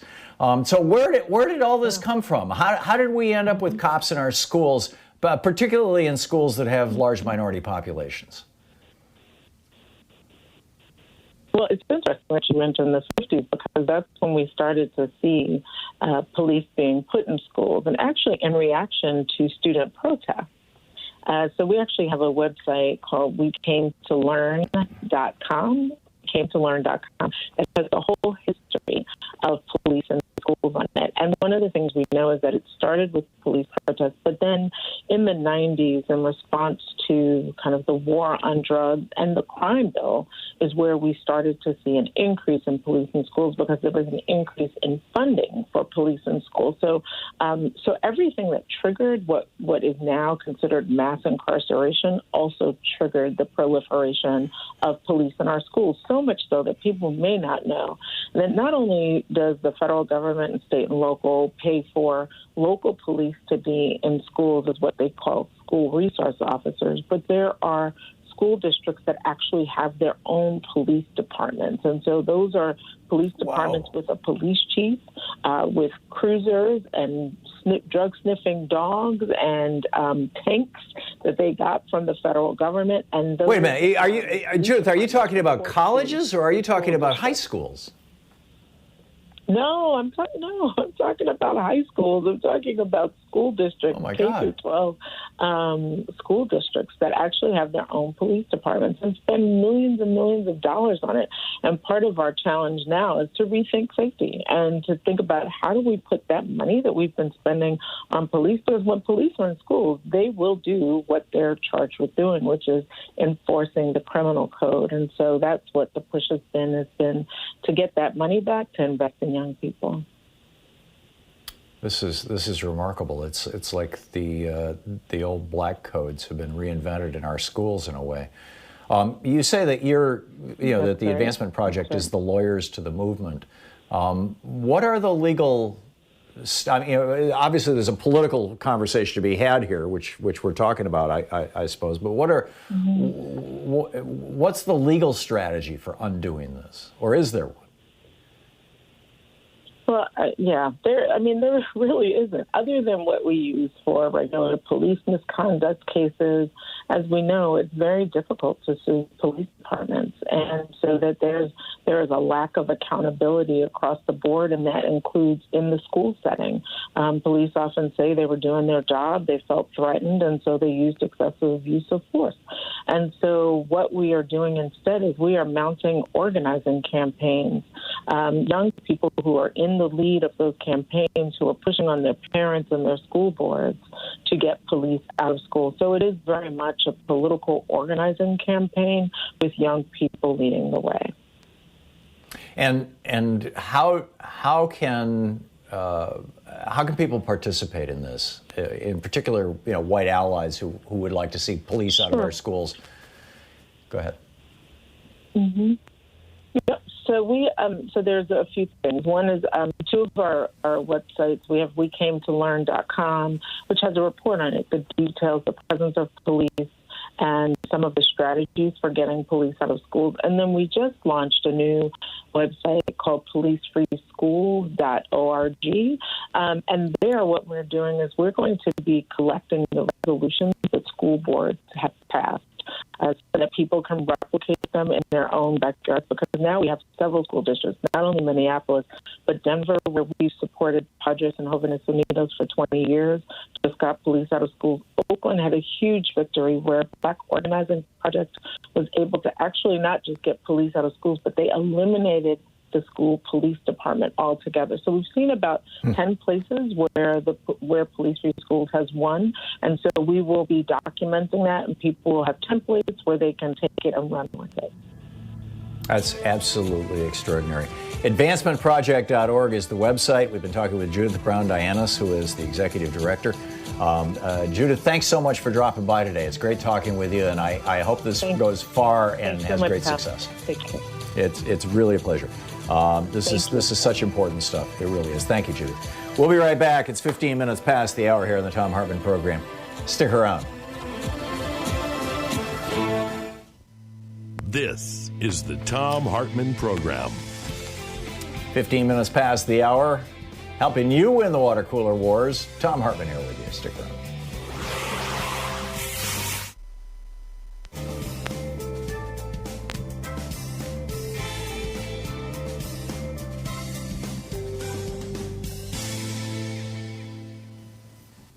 And welcome back. Annika in Portland, Oregon. Am I saying your name right?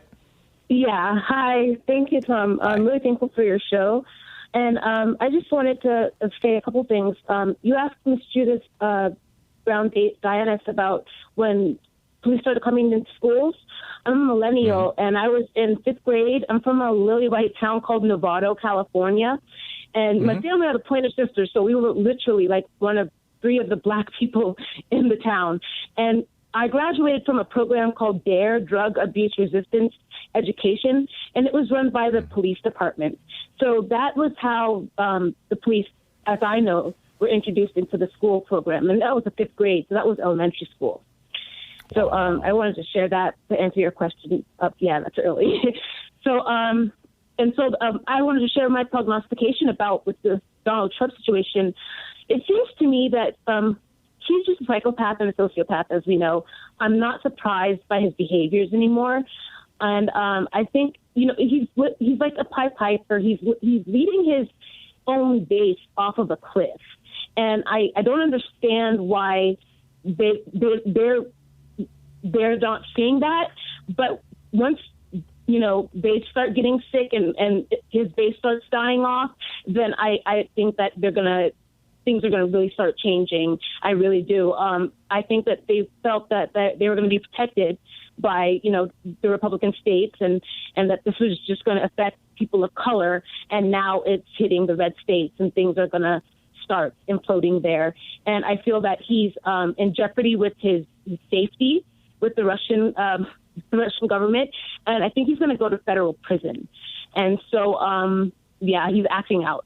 That's my take on things. But he's not intelligent, but he's a cunning, and he has debt. And and so But Putin is smarter than him. And we also have somebody who used to work for the CIA taking asylum there. We have to take that into consideration. And we haven't given him a free trial. So, there's some things going on there. So I just wanted to put that out there. Yeah, Annika, I think you're right, and I think that Trump. Right. I believe that his strategy is chaos, and frankly always has been. I think it's been his business strategy throughout his life, and it has occasionally served him well. It's probably hurt him more often than it's helped him, but his default mode is just create a disaster, create a lot of. And do it in the media, do it in a way that's very, very famous. I mean, frankly, I think this is what he did with his marriages. I mean, yeah, it is. But it's like the Roman Empire. I mean, he's like Caligula, and a house divided amongst itself cannot stand. And there's no honor among thieves, so. Yeah. Three great sayings that are all truisms as much as anything else. And Donald Trump is personifying it. I just absolutely the damage that he's doing to our country is the thing that just causes me so much pain. I mean, it's just I'm looking and this outreach to young white people to try and turn them into flaming, screaming racists is just I know. It's awful. Annika, I got to run, but thank you for the call. Yeah, thank you for the call, and thanks for watching us here in Portland. It's great to hear from you. It's 20 minutes past the hour on the Thom Hartmann program, occupying the media 3 hours a day, 5 days a week. We're right here. Stick around. We'll be right back.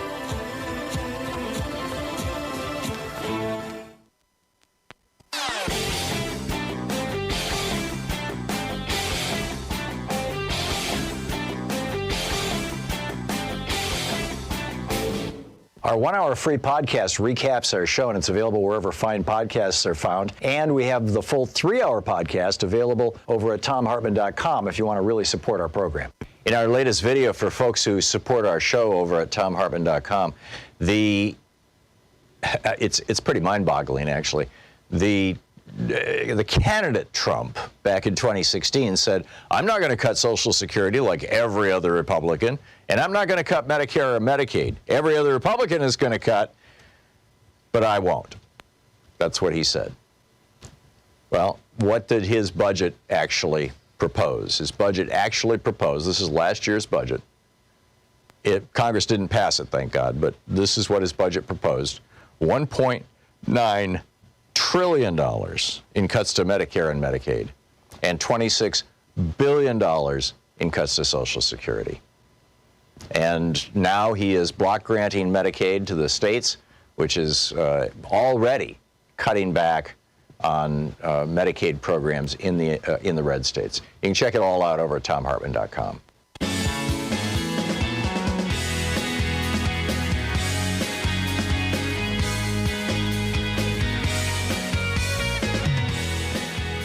Welcome back. Thom Hartmann here with you. It is what an extraordinary day. The idea that the President of the United States was told that another government, a foreign government, was paying insurgents, it was paying, well, in this case specifically the Taliban in Afghanistan, to kill U.S. soldiers, and that according to the Washington Post, at least 5 U.S. soldiers died specifically as a result of this, is breathtaking. I mean, Benghazi was the death of 2 diplomats and 2 security guys in a CIA station, not even an embassy, in a CIA station that had asked for additional security that Republicans in Congress had turned down and the Bush administration had turned down. And the Republicans spent 8 years trying to pin these deaths in Benghazi on Hillary Clinton, who had absolutely nothing to do with it.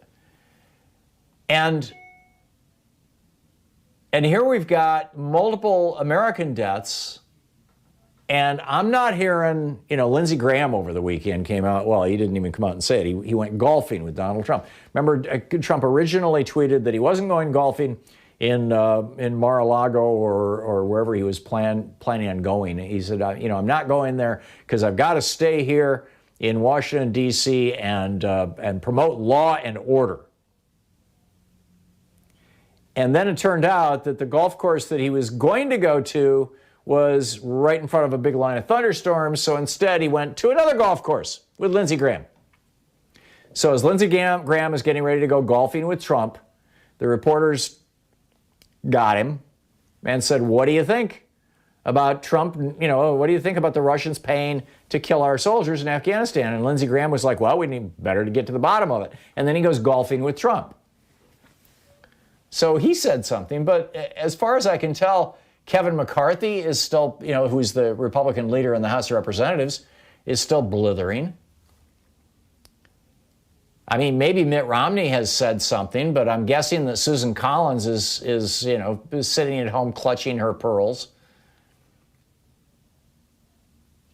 She had a threefer, by the way, today. You know, Brett Kavanaugh had promised her that he was going to respect stare decisis. He was going to respect settled law. He was going to respect previous Supreme Court decisions with regard to abortion. He lied.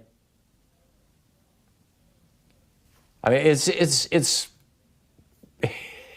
pretty incredible when you consider, you know, what a fool Kavanaugh made of Susan Collins. You know, he said he was going to respect precedent. He said, in fact, he said that the precedent is not merely a practice and tradition, it is rooted in Article 3 of our Constitution itself. Right. So we got the abortion law. Then, he voted to kick Dreamers out of the country. And then he voted to let employers fire LGBTQ people solely on the basis of their sexual orientation. I mean, it doesn't get worse than that. All things that he promised Susan Collins he wasn't going to do.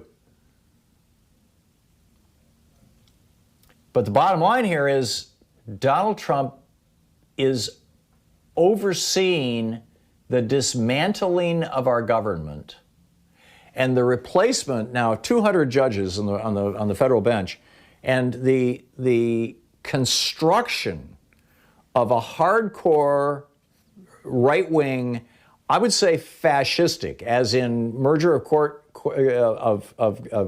corporate and government interests. The government acting on behalf of the very wealthy and the corporate, as opposed to acting on behalf of the people. That's, essentially a functioning definition of fascism. This is what Mitch McConnell and the Federalist Society and Donald Trump have been, and the Republican Party have done now. With unqualified, Republican judge after unqualified Republican judge getting on the courts, so that for the next 40 years, even if nobody ever elects another Republican again at the federal level, they can continue to blow up anything the Democrats do. I mean, we've seen this movie before. We saw it there in the first 4 years of the Roosevelt administration, where the Supreme Court struck down minimum wage laws. They struck down child labor laws.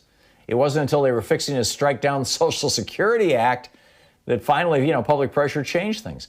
So we have an administration that is openly promoting fascism within, and then I believe Donald Trump is trying to promote a civil war. I think he's totally in with the Boogaloo Boys and the whole white supremacist movement to have war in America because it's his last chance. He's got to have something that will distract America from the fact that his bungling stupidity and incompetence has led to the death of 120,000 Americans, soon to be 200,000, certainly by election time, probably over 250,000 dead Americans. And now we're seeing people in their 20s and 30s getting strokes and being left permanently disabled and permanently demented, getting heart attacks and being left dead from this COVID disease. Trump's got to figure out a way to distract us. You're listening to the Thom Hartmann program. Call 202-808-9925. Nothing like a nice little domestic insurrection to distract everybody from the fact that you're killing them off. We'll be back with your calls after this.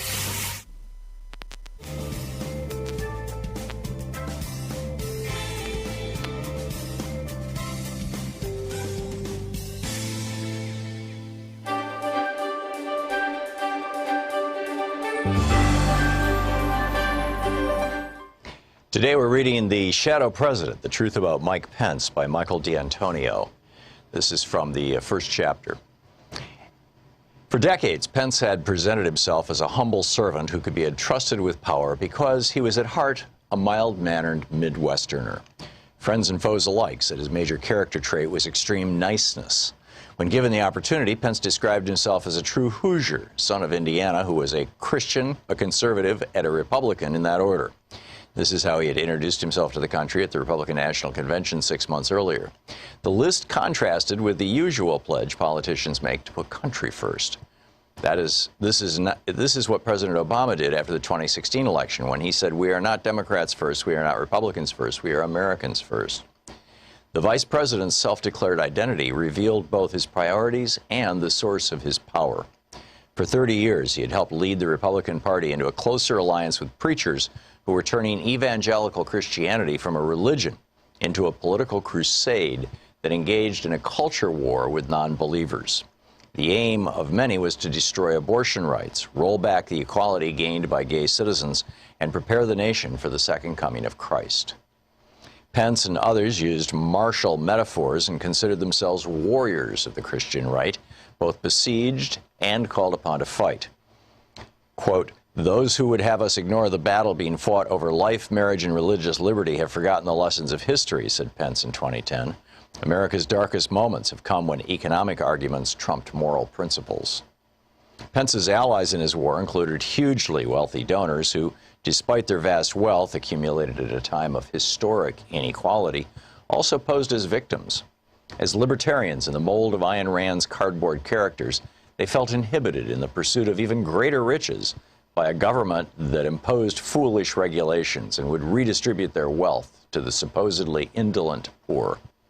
Starting with this perspective, they denied the science behind environmental protection, demanded tax cuts for themselves, and insisted on massive reductions in programs serving anyone who wasn't rich. The victimhood claimed by both the libertarians and the Christian right permitted the construction of an alternative reality that denied their own power and masked their ambition to make politics and culture conform to an ideology that included white Christian supremacy and predatory capitalism. It also denied the progress they had made in their construction of their own political might. With his oath of office, Vice President Pence became both the free marketer's hero and the most successful Christian supremacist in American history. Most of Pence's life had been preparation for this moment, and possibly one more. His lifelong goal, set when he was a boy, was the Oval Office itself. Remarkably, he had reached this point by tying his fate to Donald J. Trump, a man whose immorality in the form of lying, cheating, and deceiving in every aspect of his life, from his marriage to his businesses, had made him a living exemplar of everything that Christianity and conservatism abhorred. However, this record also suggested that Pence was more likely to assume the highest office in the land than most vice presidents who had come before. To put it bluntly, Trump was vulnerable to impeachment. If this occurred, Pence would see the hand of God at work in his elevation to the presidency. In the meantime, he would wait and watch. On Inauguration Day, with Pence looking on, a slightly stooped Donald Trump stepped forward when it was his turn to face the Chief Justice of the United States Supreme Court, John Roberts. Beside Trump stood his wife, Melania, the former fashion model, who held two Bibles, Lincoln's and Trump's own. At the stroke of noon, the president-elect raised his right hand and placed his left on the Bibles. As he did this, Trump's family members and hundreds of political and government figures strained to see the moment. Trump and Pence were a study in contrast. At age 58, Pence appeared trim, perhaps even athletic, and could have passed for a man 10 years younger. His jacket was neatly buttoned, his hands were clasped at his waist, and his smooth face was set in a half smile. Mere feet away, in sum, he resembled a small-town pastor, or maybe even a funeral director. Mere feet away, a stern-faced 70-year-old Trump stood with his coat hanging open like a caftan to reveal a long red necktie. Despite much cosmetic intervention, he looked old and tired. At the conclusion of the presidential oath, which had been voiced by 44 presidents before him, Trump said the words, "So help me God," and accepted the congratulations of those closest to him with a thin-lipped, toothless grin. He then delivered a 15-minute speech replete with distortions and falsehoods that were his trademark. He declared that America was awash with crime and despair and under constant attack. This American carnage stops right here and stops right now, said Trump. It was the most remembered phrase of the address. That was some weird S-word former President George W. Bush was heard to remark as he left the inaugural stand. Weird was the mildest word that one could attach to the 45th President of the United States as he launched an administration that would be stained by scandal and corruption so broad it defied a citizen's ability to grasp. Cronyism, secrecy, and nepotism would flourish. Presidential lies, daily cataloged by the Washington Post and others, would come at the rate of more than 150 per month. From the moment of his oath, Mike Pence, the vice president, faced the historic, some would say daunting, challenge of dealing with an erratic and undisciplined commander-in-chief. The book, The Shadow President, The Truth About Mike Pence.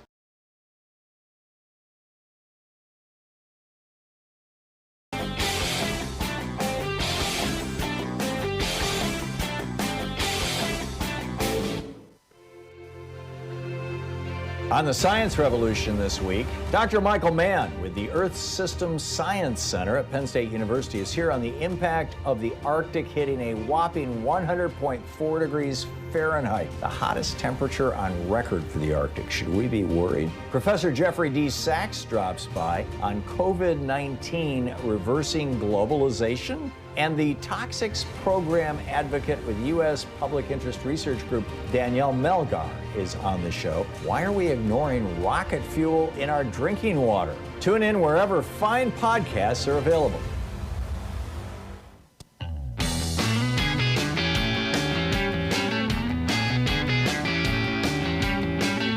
Okay, the story, the plot thickens, as it were. This over by David Badash from the New Civil Rights Movement was reprinted over on Raw Story, which is where I caught it. President Donald Trump engaged in an unprecedented and previously unknown, quote, flurry of communication, end quote, with Russian President Vladimir Putin during a 3-week period earlier this year, according to a sister network of Voice of America.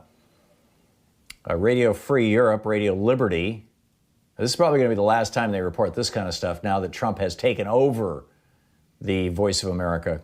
But anyway, they reported on March 30th, Russian leader Vladimir Putin and U.S. President Donald Trump spoke by telephone, the first of 5 calls between the two over a period of 3 weeks, a flurry of communication unprecedented during Trump's 3.5 years in office. Only one of those 5 calls was shared with the press. None were posted to the White House website, a serious deviation from previous practice. Mike Eckel of RFERL, the Radio Free Europe, Radio Liberty, he says, for many Russia watchers, the flurry of behind-the-scenes phone calls and other communications is a clear indication that something's going on. He noted the two countries' diplomats have spoken at least 3 times over the same period, which also coincided with an unusual shipment of Russian coronavirus-related humanitarian aid to the United States. Well, this is interesting. Was Trump reaching out, desperately trying to get PPE from Russia? And apparently he did. Or was this something different and larger? Remarkable. Sandy in Seattle. Hey, Sandy, what's up? Yeah, I wanted to say something about not only police in schools, but security guards. We had an incident this last March that was reported on KUOW, our other public radio station here, about a 7-year-old who the police called security on, saying she was out of control. The security guard got there. She was totally calm. And the counselor observed this happening, where he grabbed her and pushed her against the wall. I'm just kind of quoting. And she was yelling, stop, you're hurting me, let me go, you're hurting me, I can't breathe. The counselor intervened and was just horrified, quoting her. She says the guy was smashing her face against the wall, her body against the wall. Renee said she couldn't breathe. The security guard said, stop resisting, I will let you go, and so on and so on. It was just horrible. So, they're talking about getting the Seattle Police Department out of the schools, but this is just another big problem, these security guards. So these are rent-a-cop guys? I'm not sure if they work for the district or what, but they are sort of the police called off-duty them cops? because, possibly. I don't really know, but because she was supposedly out of control, and so pretty scary. It really is. Thank you very much, Sandy, for the call. Bob in Naples, Florida. Hey, Bob, what's up? Hi, how you doing, Tom? So Trump is claiming that he was not briefed about the Russian plane, the Taliban for bounties, killing American soldiers. So that means his administration is incompetent, too. And last Monday, you had a professor... Or maybe they're very competent at what they're trying to do, which is destroy the American government. Steve Bannon said that their number one mission was to deconstruct the administrative state. That's a polysyllabic way of saying tear down the American government. No, that's true. And remember last Monday, you had a professor defending the Electoral College. I think he graduated in Trump University. And no, he didn't. but I get your point. I'm just joking. Yeah. And Ron, you're right. Trump is running as Nixon, and I think it's not going to work because the whole American people, they know what's going on with the police. I mean, and the only way the Republicans are going to win is by voter suppression in many forms. Now they want to ban voting by mail. And I think Trump and Putin are working together. And, I mean, Hillary said that Trump is Putin's puppet. There's something fishy there that stinks like what you call where the poop goes. Well, I don't know if I can say that. And Trump doesn't trust his own intelligence. He trusts more Putin. And I know, and I understand. Well, and we know that he gets his intelligence briefings from Sean Hannity and Fox News. I mean that's the bottom line, Bob.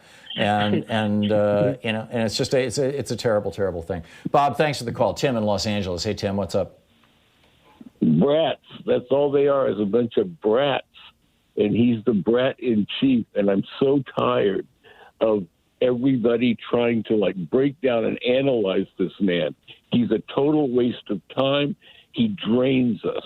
He's draining our intellect. Yeah, but he's also sitting in the White House with the power of the executive branch. He has bent apparently every agency except maybe the CIA to his will. And although I think the CIA itself got corrupted by not just Don Rumsfeld, but Dick Cheney. You can't. I'm not sure the point of what you're saying, Tim. Let's do what they're doing. We have to be more active. Let's start destroying the country. We don't need the government in order to like planting trees, in order to start educating one another, in order to like do positive things, you know? Tim, I got it, and it sounds nice. It sounds nice, but we have a monster here. We have to deal with the monster who's coming to get us, as it were. Renee in Minneapolis. Hey, Renee, what's up? Hi. You had mentioned earlier about the 4 people that were, and what a big hullabaloo they made with Hillary Clinton in Benghazi, but no one, the Democrats or anyone, ever brings up the 67 people that were killed under Reagan and George Shultz in Belize. I mean, why can't the Democrats, and I know that they try to raise a budget. Are you thinking of Grenada? Or did something happen in Belize that I don't remember? I think it was in Belize during Reagan in the 80s, where 67 people were killed. He invaded Grenada, the island nation. He said that the prime minister was lightly aligned with Cuba, and Reagan invaded that country, saying that he had to protect American students at a medical school there, which was nonsense. Okay. And there were some people who died. I had brought it up. I had Googled it, and it said Belize. So okay. Well, that must have been a separate thing. This is nuts. Yeah, Renee. But the reason why people aren't mentioning, and your point is well taken. I get your point. But I think that the real issue here is what Donald Trump is doing, and the Republican Party, frankly. This is not just Trump. Trump went away tomorrow. You've still got the Republican Party basically in charge. Dennis in Aptos, California. Hey, Dennis, what's up? Yeah, I live here in Santa Cruz County, and we're a rather liberal place. At least that's our reputation. But, you brought up what might happen if Trump loses and then he calls on the right-wing militias to revolt. I just want to say that a couple of weeks ago, a Pacific Grove cop was fired for being a member of the 3% and having anti-government stickers on his car. We had this Boogaloo boy, the name of Carrillo, who shot a sheriff's deputy here in Santa Cruz. And the reason the sheriff deputies were going after him was because he and a buddy had gone up to Oakland and shot a cop up there during a Black Lives Matters protest, trying to get things pinned on Black Lives Matter. So, right. I'm thinking of buying a gun, because if that happens, we do have right-wing wackadoodles who live up in the Santa Cruz Mountains, and if they want to come down into Santa Cruz and Capitola and Aptos and start shooting people thinking they must be anti-Trump, I want to be able to defend myself. Yeah. Typically, when you get into a gunfight with somebody, especially somebody who's super well armed, it doesn't end well. But I get it. I'm hearing from progressives all over the country who are saying, okay, enough already. They're starting to get armed. I'm not sure that's. I personally don't think that that's a good thing. I don't. But I can't say don't do that, Dennis. Unfortunately, this is the tragedy of our times. Well, can we trust our cops? If a third of the cops, and I think I'm being conservative, are actually right-wing fascists. Yeah. You know what I mean? No, that's the personality type that's drawn to the business. Although there's a lot of really good people, maybe, also drawn to the idea of serving their community. But, it's just the system is so screwed up. Dennis, thank you for the call. It's 45 minutes past the hour. We'll be back with more of your calls in just a moment. It's the Thom Hartmann program, exposing the con in conservative. You're listening to Thom Hartmann. Visit thomhartmann.com for audio and video archives. Back with more of your calls in just a moment.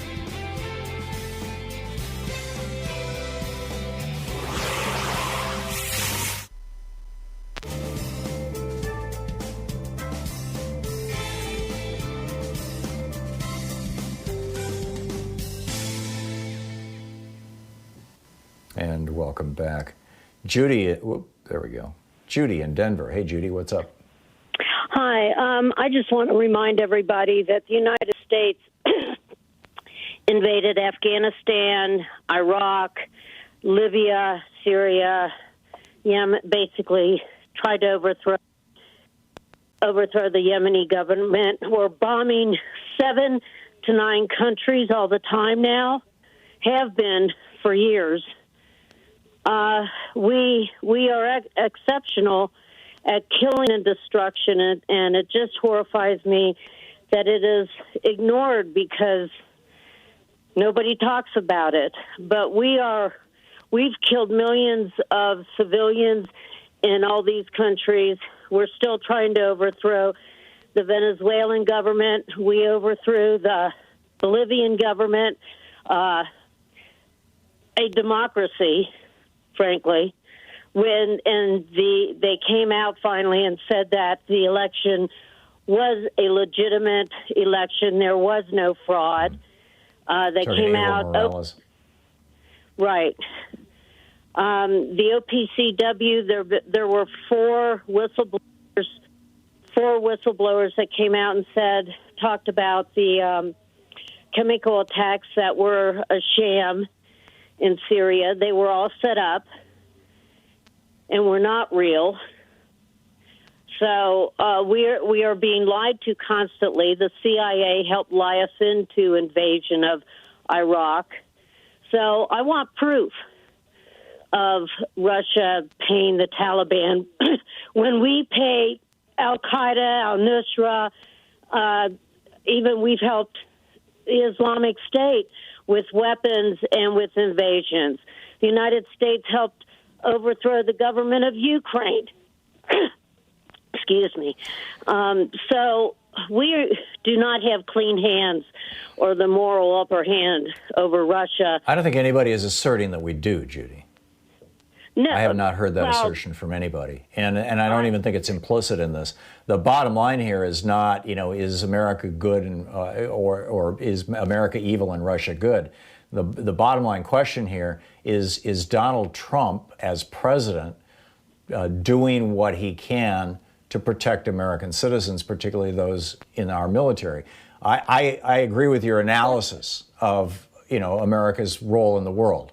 The solution to that is political. The solution to that is to change the people who are making those decisions. And we're all working on that. But when you've got 4 different independent news organizations, one of them owned by a right-wing billionaire, the Wall Street Journal, all independently and all from separate sources, verifying that Donald Trump knew that a foreign government was paying a third party to kill American soldiers, you've got a major scandal having to do with that president. And, you may want proof, Judy, and good luck. I mean, finding, a source at the CIA who's going to talk to you. But there are serious credentialed reporters who have spent their lives doing this kind of work who have seen the proof and who are telling us that it's there. And I'm willing to believe them. And yes, you raise important issues, but they are not what this, it's almost like, oh, let's talk about something else. I don't want to talk about something else. I want to talk about Donald Trump participating, engaging, running the presidency as if he was a traitor. We'll be back.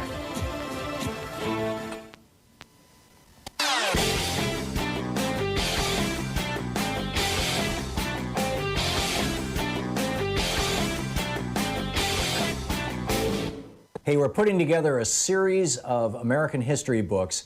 It started with the hidden history of guns and the Second Amendment. Then we had the hidden history of the Supreme Court, the betrayal of America. Then the hidden history of the Republican war on voting. Coming out soon is the hidden history of monopolies, how big business destroyed the American dream. And then next spring, it's going to be the hidden history of oligarchy and tyranny.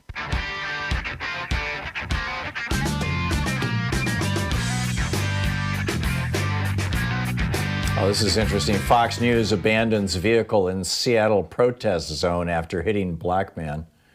Fox, jeez.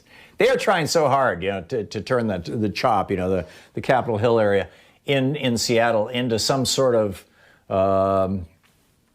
last stand, into an Alamo, a lost cause kind of, only in reverse. I mean, it's pretty breathtaking, really, what these guys are up to.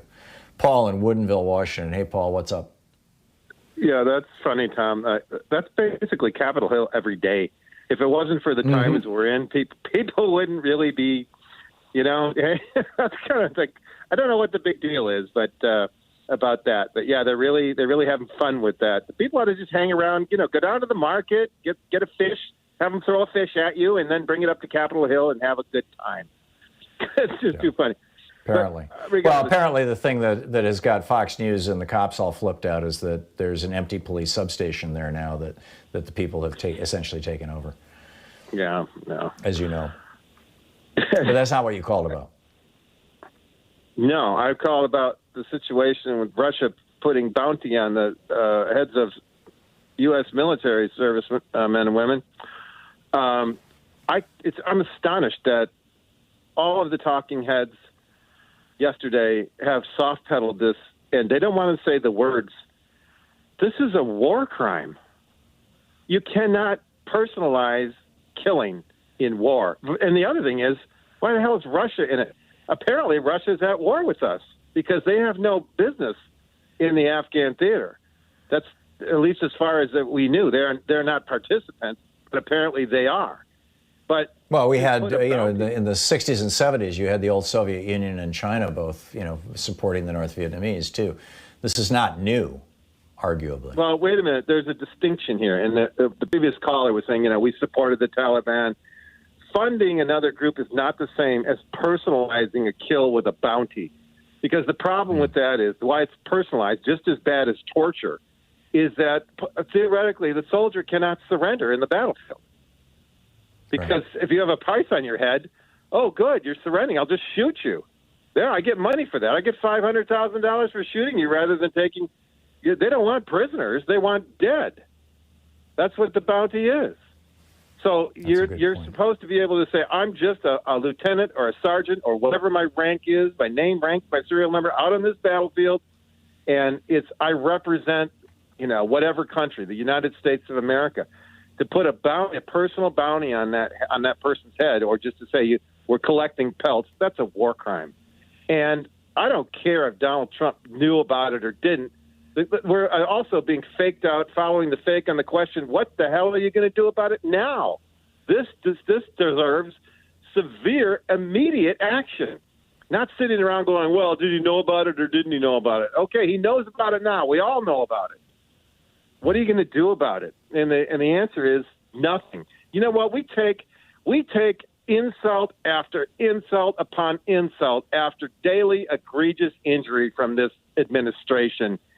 And I think it's time for the Democratic leadership to simply first call for his resignation. They should do that. Resign immediately. You're incompetent. You brought this country, this nation, to the brink of catastrophe in so many ways. You're a liar and a grifter. Get out of here. And then throw him out on November 3rd. Yeah. Well, there have been calls for him to resign from a number of Democrats. I'm not sure Nancy Pelosi has done so. It's conceivable, but I'm not. I don't recall specifically. But the idea that this is a war crime, that's a big one. That's an important distinction and a good one. Paul, thank you for that. Joe in Seattle. Hey, Joe, what's up? Hey, I wanted to call and talk to you about how Trump is undermining the trends of U.S. foreign policy, and that's the real reason why national security state hawks want him out, and the Democratic Party wants him out in general. You think that might be why Bolton went after him too? Specifically, what is it that Trump is doing that would upset the so-called national security hawks? Well, what is the goal of U.S. foreign policy been for the last 60 years, in your opinion? Largely to protect U.S. economic interests. Right. Yeah. So, I mean, I have a different way of looking at that. It's like regime change wars, right? Right. But those are to protect. Typically, they're to protect economic interests, U.S. economic interests. I mean, it's exactly. The military and our spy apparatus have largely been used to make the world safe for capitalism. Yeah, you're exactly right. So, I mean, my analysis of what Trump is doing right now is he's not doing a whole lot. He's tried to overthrow Maduro. His security team has been on mercenary forces to try and overthrow Maduro. He couldn't do it. He's tried, he's being friendly with Kim Jong-un. He's not really doing anything against China. And he can't overthrow Assad.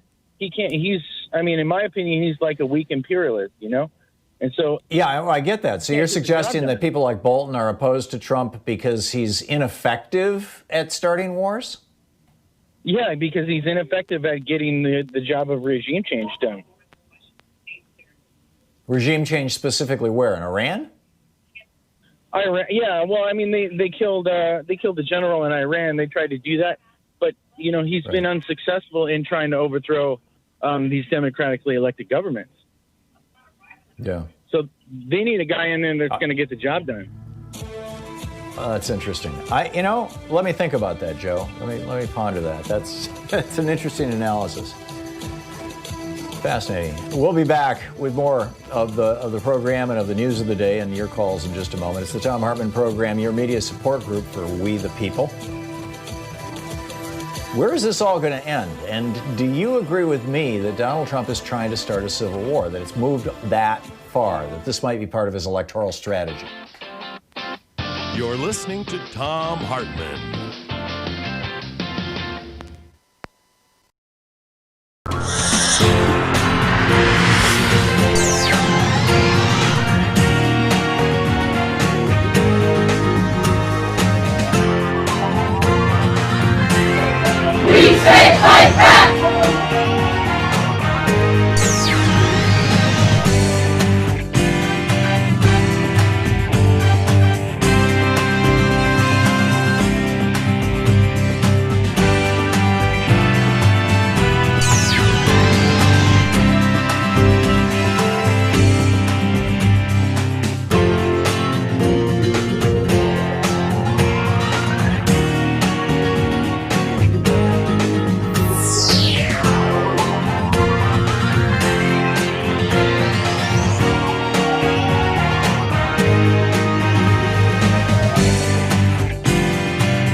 So we've got a new video up over at thomhartmann.com for people who support our program, and there's a really troubling concatenation of events, events, that are happening in the United States right now. We created these concentration camps for refugees seeking asylum. This was Stephen Miller's big project. And we've got concentration camps for children, concentration camps for male adults, concentration camps for female adults.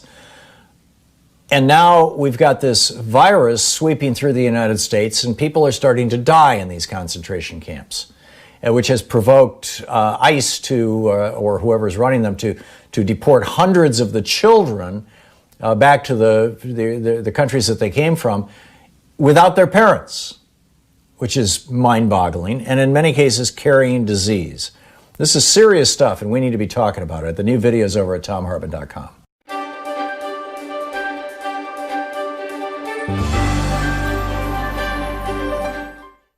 We're reading today from a book by David Sanger, the Pulitzer Prize-winning New York Times national security reporter. The title of the book is The Perfect Weapon: War, Sabotage, and Fear in the Cyber Age. We're reading from the preface. A year into Donald J. Trump's presidency, his defense secretary, Jim Mattis, sent the new commander-in-chief a startling recommendation. With nations around the world threatening to use cyber weapons to bring down America's power grids, cell phone networks, and water supplies, Trump should declare that he's ready to take extraordinary steps to protect the country. If any nation hit America's critical infrastructure with a devastating strike, even a non-nuclear one, it should be forewarned that the United States might reach for a nuclear weapon in response. Like most things in Washington, the recommendation leaked immediately. Excuse me. Many declared it a crazy idea and wild overkill. While nations had turned their cyber weapons against each other dozens of times in recent years, no attack had yet proven to cost a human life, at least directly.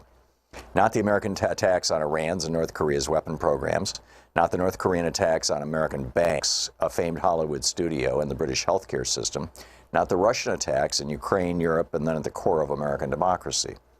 That streak of luck was certain to end soon, but why should Donald Trump or any of his successors take the huge risk of escalating a cyber war by going nuclear?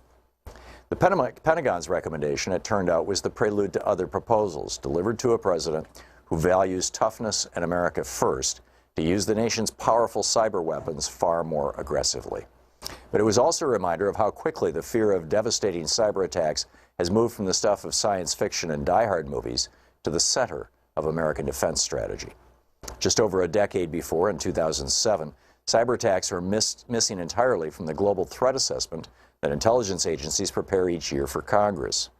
Terrorism topped that list, along with other post-9/11 concerns. Now that hierarchy has been reversed. For several years, a variety of cyber threats, ranging from a paralyzing strike on the nation's cities to a sophisticated effort to undercut public confidence in its institutions, has appeared as the nation's #1 threat on the list. Not since the Soviets tested the bomb in 1949 had the perception of threats facing the nation been revised so quickly. Yet Mattis, who had risen to 4-star status in a career focused in the Middle East, feared that the 2 decades spent chasing al-Qaeda and ISIS around the globe had distracted America from its most potent challenges.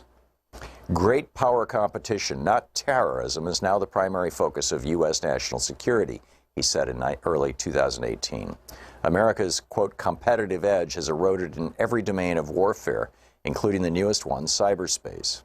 The nuclear strategy he handed Trump gave voice to an inchoate fear among many in the Pentagon that cyber attacks posed a threat unlike any other, one that we had completely failed to deter. The irony is that the United States remains the world's stealthiest, most skillful cyber power, as the Iranians discovered when their centrifuges spun out of control, and the North Koreans suspected as their missiles fell out of the sky. But the gap is closing. Cyber weapons are so cheap to develop and so easy to hide that they've proven irresistible. And American officials are discovering that in a world in which almost everything is connected, phones, cars, electrical grids, and satellites, everything can be disrupted, if not destroyed. For several years, the thinking inside the Pentagon was that only nations with nuclear weapons could threaten America's existence. Now that assumption is in doubt. In almost every classified Pentagon scenario, for how a future confrontation with Russia and China, or even Iran and North Korea, might play out. The adversary's first strike against the United States would include a cyber barrage aimed at civilians. It would fry power grids, stop trains, silence cell phones, and overwhelm the internet. In the worst-case scenarios, food and water would begin to run out. Hospitals would turn people away. Separated from their electronics and thus their connections, Americans would panic and turn against one another. The Pentagon is now planning for this scenario because it knows many of its own war plans open with similarly paralyzing cyber attacks against our adversaries, reflecting new strategies to try to win wars before a shot is fired. Glimpses of what this would look like have leaked out in recent years, thanks partly to Edward J. Snowden, partly because of a mysterious group called the Shadow Brokers, suspected of close links to Russian intelligence, obtained terabytes of data containing many of the tools that the National Security Agency used to breach foreign computer networks. It didn't take long for some of those stolen cyber weapons to be shot back at America and its allies in attacks whose bizarre-sounding names, like WannaCry, suddenly appeared in the headlines every week. Yet the secrecy surrounding these programs obscures most public debate about the wisdom of using them or the risks inherent in losing control of them. The government's silence about America's new arsenal and its implications poses a sharp contrast to the first decades of the nuclear era. The horrific scenes of destruction at Hiroshima and Nagasaki not only seared the national psyche, but made America's destructive capabilities, and soon Russia's and China's, obvious and undeniable. Yet even while the government kept the details classified, how to build atomic weapons, where they are stored, and who has the authority to order their launch, America engaged in a decades-long political debate about when to threaten to use the bomb and whether to ban it. The book, The Perfect Weapon by David E. Sanger. But the vast majority of Tyroleans were not on the Allies' side. The book, A Castle in Wartime.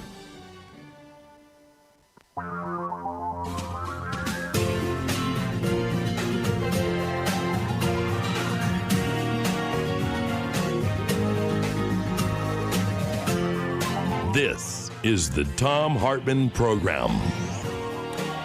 So how is the Democratic platform going to shake out, particularly as it comes to climate? Greenpeace USA, greenpeace.org/USA has been working on the Democrats and on the platform, the people on the platform committee, trying to get some good stuff in there. Charlie Jiang is with us. Charlie is a climate campaigner with Greenpeace USA, fighting for the Green New Deal. Charlie, welcome to the program. Tell us about the conversations and efforts you are undertaking to influence the fate and future of the Democratic platform here. Yeah, thanks for having me, Tom. Well, Greenpeace has been, fighting for a long time to ensure that elected officials take bold, ambitious, and just action to address, not just the climate crises, but all the crises we face together. So we have been, pressuring presidential candidates all up and down the past year to include a really strong position on tackling the climate crisis with a Green New Deal and with a plan to ensure managed phase out of fossil fuel production. The latest, DNC Climate Crisis Council platform represents a pretty solid win in my view for how the baseline for action from even the Democratic Party has shifted dramatically in the last year. So we don't have a vice presidential candidate yet. I'm assuming that person, if Joe Biden picks somebody who is, we'll just use conventional terms, moderate, if he picks an Amy Klobuchar, although she's taken herself out of the race, but, somebody like her, I would think that would have influence on the platform versus his picking somebody who is more progressive. Or do you think that those processes are independent? And when I believe the platform finally gets ratified at the convention, but at what point in the process does the DNC or the platform committee say, okay, this is pretty much our final draft, this is what we're going to take to the convention? Well, the DNC has announced their platform drafting committee, and now Greenpeace obviously is not a Democratic Party organization, so we are pushing from the outside. We're not endorsing candidates. We're not endorsing the DNC in this case. So we are really encouraging, the Democratic Party, elected officials and candidates, including Biden, to adopt as many of these really strong policy frameworks as possible, whether through the platform process or through Biden's own continued efforts to engage with the climate community and release stronger plans. Are you getting pushback or are you getting enthusiasm? What sort of response are you experiencing? I'd say from Vice President Biden, we've definitely seen that he needs to win over young voters. He needs to win over people of color who are really concerned about the climate crisis and about the ways that systemic racism and now the COVID crisis are accelerating all the challenges our communities face. So, I think we are seeing promising signs that a Biden administration would really prioritize climate action on day one. But we need to keep up the pressure. We need to ensure that they continue to see that voters are demanding this sort of action from our next president. Yeah. Well, it's a good step. We're talking with Charlie Jiang, climate campaigner with Greenpeace USA. Final question, Charlie. How can people who want to ally themselves with Greenpeace participate in this process or help it? Or what can the average person do to help encourage the Democratic Party to embrace things like the Green New Deal? Yeah, I'd say there are so many ways. I mean, the first is to be vocal with elected officials, with candidates, with members of Congress. Many members of Congress are part of the both parties, right, party operations. So we just need our politicians to hear from people, whether that's calling, emailing, or tweeting about the kinds of actions we want them to take.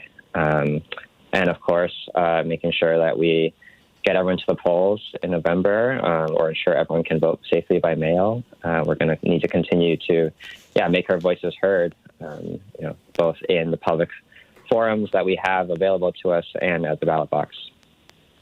Great.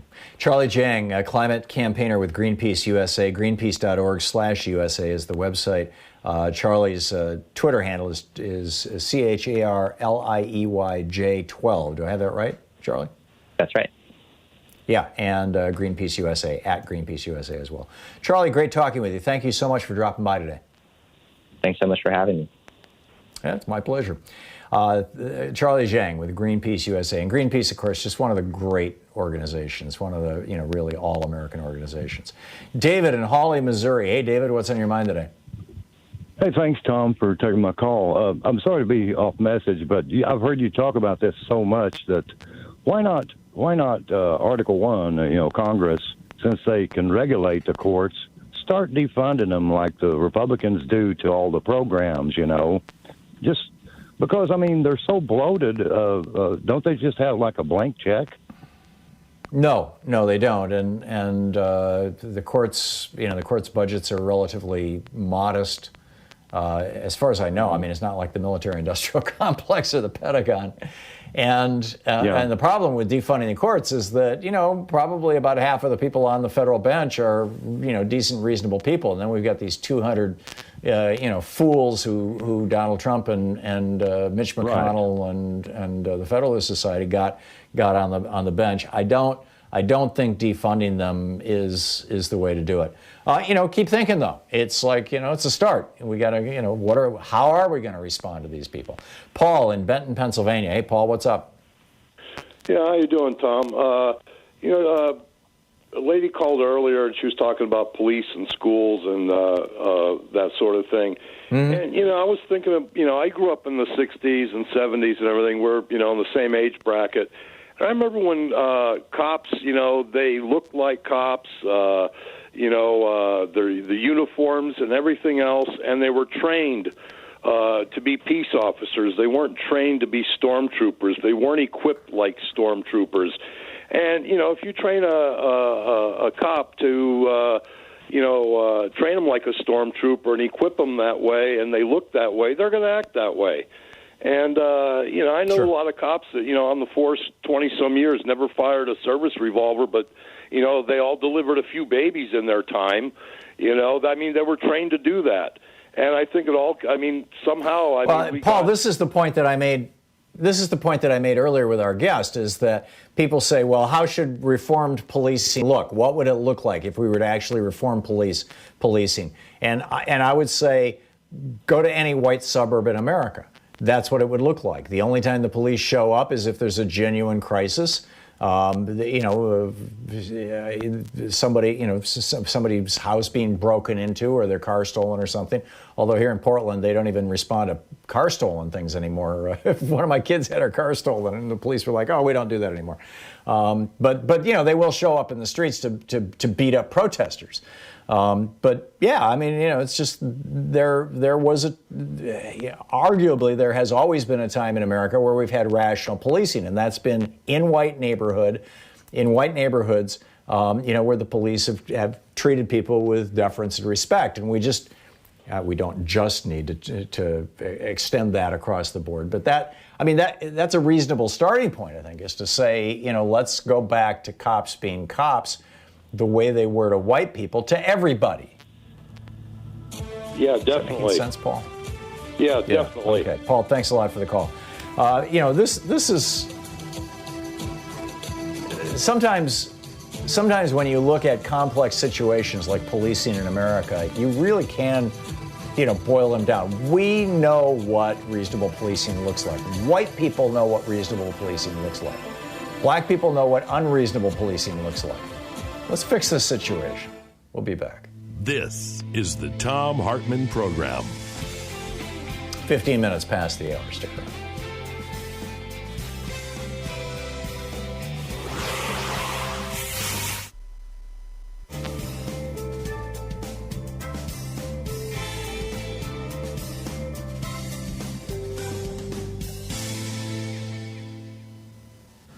And welcome back. Helen in Fairmont, West Virginia. Hey, Helen, how are you? What's up? Oh, pretty good, I guess.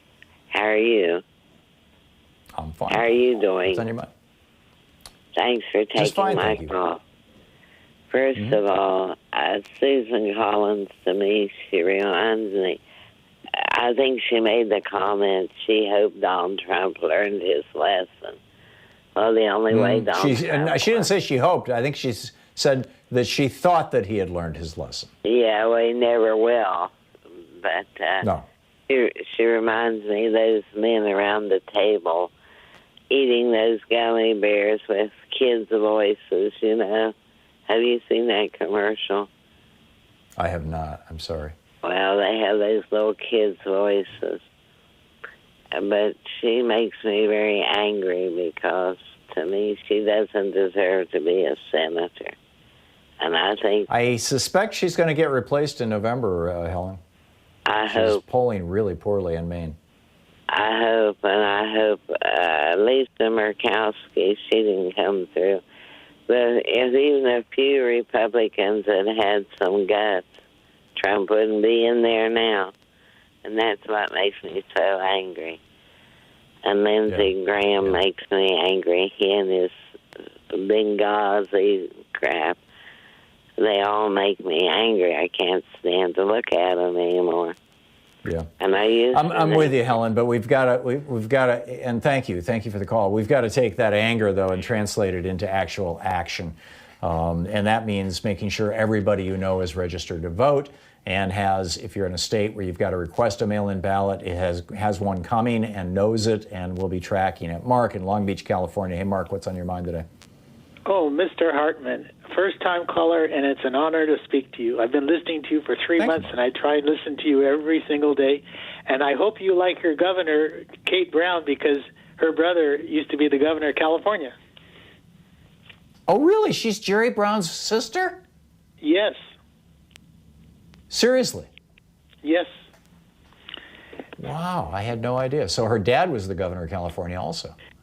That's amazing. And two times, from 74 to 82, and then the last 8 years before Gavin Newsom took over. Right. Yes. Remarkable. Well, I don't. I'm lucky to get on the air, and I just wanted to ask you two quick things, and then you can go. In your opinion, how important is it for Biden to do in the 3 debates? He doesn't have to win them, doesn't he? Doesn't he just have to draw even or come out a draw? Is that right? I suspect you're right, yes. Okay, so he doesn't have to win him. Just look presidential. In fact, he's going in with very low expectations. Donald Trump is helping set those low expectations. But, yes. Nobody expects Joe Biden to be an orator. Oh, okay. And then the second question is, do you think Biden made a mistake saying he was only going to pick a woman? Because if he picks a woman of color, except for Kamala Harris, who's more qualified than Cory Booker of New Jersey, who's been around a long time? And I just wanted to get your thoughts on that. There are a number of well-qualified candidates of both genders and all races. I don't think he made a mistake when he said that. I thought it was a pretty brilliant strategic move, and it grabbed a lot of attention, and it's increased the speculation around who he's going to pick, and all those are good things. We'll see. He's got to be really torn, though. We'll see how it shakes out. It's up to him. We'll be back.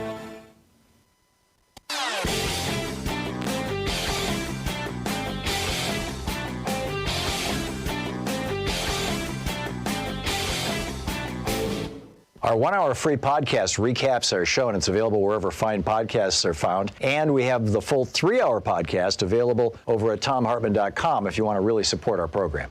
So we've got a new video over at thomhartmann.com for people who support our program. It's about private equity firms. Mitt Romney's company, Bain Capital, and Steve Schwarzman's Blackstone, and some of these private equity groups have long been considered risky investments. I mean, billionaires put money into these things, but and sometimes they produce really high returns, but they also have huge fees, and they operate kind of like a black box. There's all kinds of hidden stuff. And what they have been salivating about for years, Schwarzman talked about this just a few days after Donald Trump was inaugurated, was they wanted to get their hands on people's 401ks and IRAs, people's retirement money, their pension funds. And it's been illegal. And Trump and Eugene Scalia, the head of the Labor Department, just legalized this practice. The consequences could be dramatic. The video's over at thomhartmann.com.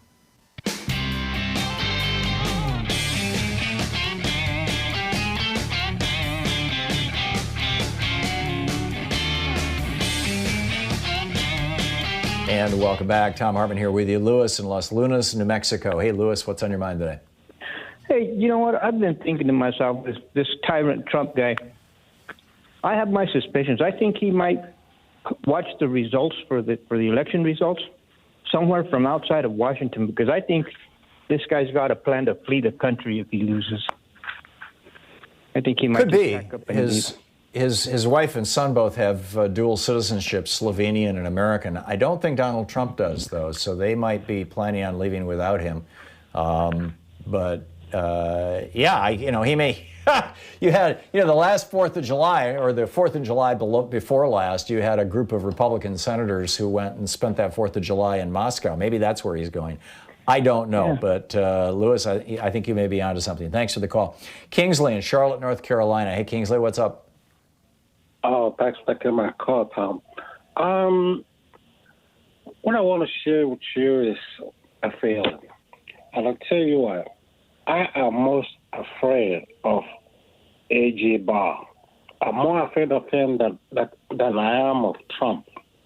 He is so dangerous, so smug, so it's like even his demeanor I find so irritating that he thinks he's God. That smug, fat face of his, I find it to be despicable, even more so than Trump. It's not that he thinks he's God, Kingsley. It's that he thinks he's right. He believes in power and authority rather than the rule of law. And he's got a lifetime of experience indicating that he may well be right, that people like him with that kind of power can pretty much rewrite the rules. I mean, we'll see if he survives this politically, but I share your concern. I mean, this is what Lev Parnas said on MSNBC a few months ago, was that he was terrified of Bill Barr because Bill Barr has the power of imprisonment. Bill Barr controls the police in this country. He has the power to put people in jail. And he is apparently not unwilling to use that power. Go ahead. Right, Tom. That is why I am most afraid of him. Two things. He was dishonest with the Mueller report before it came out. He lied to Kamala Harris at the hearing. Anybody can tell. I mean, it's obvious. Yes, he did. And most importantly, I think he made a deal with Trump to be made Attorney General. Even though he wrote that letter soliciting that job, I think he wants Ruth Bader Ginsburg's position on the Supreme Court. That's what I think the deal he made, that's personal, I think that's the deal he made with Trump. Hoping maybe that good jurist will probably vacate that position. The one thing, Kingsley, I absolutely get what you're saying, and I can't disagree with it in rational or normal times that Bill Barr would say, yeah, I'll come in and I'll be your toady and I'll do whatever you want, just put me on the Supreme Court. Except for the fact that Bill Barr is almost 70 years old, and the Republican policy is to put young conservatives on the Supreme Court, witness Brett Kavanaugh and Neil Gorsuch. I mean, that's what's going on, and so I doubt that Trump would have gone along with that. But I get where you're coming from, and it does make a certain amount of sense. Kingsley, thank you. George in Palm Desert, California. Hey, George, what's up? Yeah, Tom, this spook double agent in the White House, herewith known as Agent Orange, in my opinion, and will probably be guilty of high treason due to Bountygate. My question is it worth the time and effort to impeach this guy again, or would we kind of be shooting ourselves in the foot? I'll take your answer off air. Thanks. Yeah, George, thank you. I think that it would be a good expenditure of time and effort by the Democrats. And I think that Jerry Nadler is leaning in that direction. He certainly is with regard to Bill Barr, to open a second impeachment investigation into Donald Trump. Even if he's not going to get impeached, even if it's not going to get out of committee, what we need to do is lay out an historical record that isn't, just Seth Abramson's book. I mean, there's multiple books out now documenting all the criminality of Donald Trump himself and all the criminality of the Trump administration, all the ways that they've broken the laws, they've broken norms, they've broken policies, they've broken faith with the American people, they've cozied up to dictators around the world. Keep in mind, Donald Trump, when North Korea's dictator Kim Jong-un murdered Otto Warmbier, or left him brain dead, functionally the same thing, Donald Trump was like, oh, that's cool.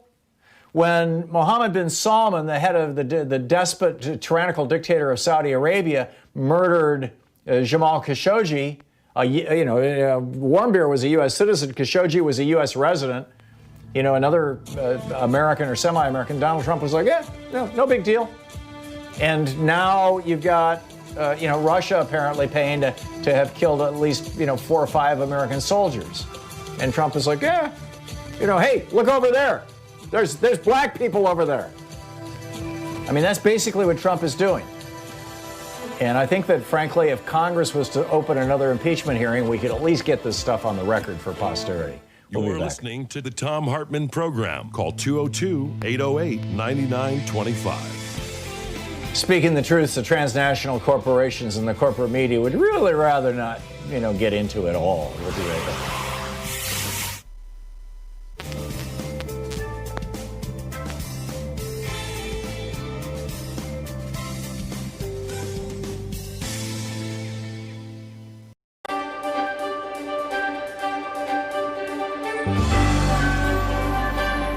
Our book today in the Thom Hartmann Book Club is The Hidden History of Guns and the Second Amendment by yours truly. This is from Chapter 1, The Unholy Alliance of Racism, Genocide, and Guns. In Isaiah 14:21, the Lord tells Isaiah, "Prepare for his sons a place of slaughter because of the iniquity of their fathers." It's a variation on the old story of karma and seems in a very real way to be playing out today in the United States. America is facing an epidemic. Public health officials use that word of gun-related suicides, accidents, and even homicides and police killings. That epidemic has grown worse in the past decade, largely because the number of guns in America has increased, in large part because of the racial fears of white men who have bought guns in record numbers for 8 years during the time in office of America's first black president. A landmark 1999 study from researchers Franklin Zimmering and Gordon Hawkins showed that the main correlation, far surpassing mental illness, socioeconomic status, or race, that could be defined as causal in predicting the rates of gun deaths is a simple number: the number of guns distributed among society. In the 30 years since that study, Zimmering and Hawkins' results have been replicated and reanalyzed dozens of times. As the American Academy of Pediatrics said in a release published in AAAS's Science magazine, quote, new research shows dramatic differences in the number of children hospitalized and killed each year in the U.S. from firearm-related injuries based on their state's gun legislation, even after adjusting for poverty, unemployment, and education rates. It found twice as many pediatric firearm deaths in states with the most lenient gun regulations compared to states where gun laws are strictest, end quote. They added that this is a critical issue for children, quoting Stephanie Cho, MD, the lead author of the abstract, quote, firearm-related injuries are the second leading cause of death among children in the United States. But we found a clear discrepancy in where those deaths happen that corresponds with the strengths of states' firearm legislation. In states with lenient laws, children die at alarmingly greater rates, end quote. And unsurprisingly, America not only has unusually lenient gun laws, but also has more guns in civilian hands than any other country in the world. America has a bit more than 4% of the world's population, but holds almost 50% of all the guns in civilian hands worldwide, more than 390 million guns. And the more guns a society has, the more gun deaths it will experience. The NRA and their army of lobbyists have been quite successful in making this happen. During Obama's presidency, there was a steady and hysterical drumbeat of articles, emails, and political proclamations by so-called pro-gun politicians and think tanks, suggesting that Obama was preparing to take away everyone's guns at any minute. There was even a subtext embraced by the hard right that he wasn't going to stop there. After disarming white Americans, these folks said, Obama was going to intern them in otherwise unused FEMA camps.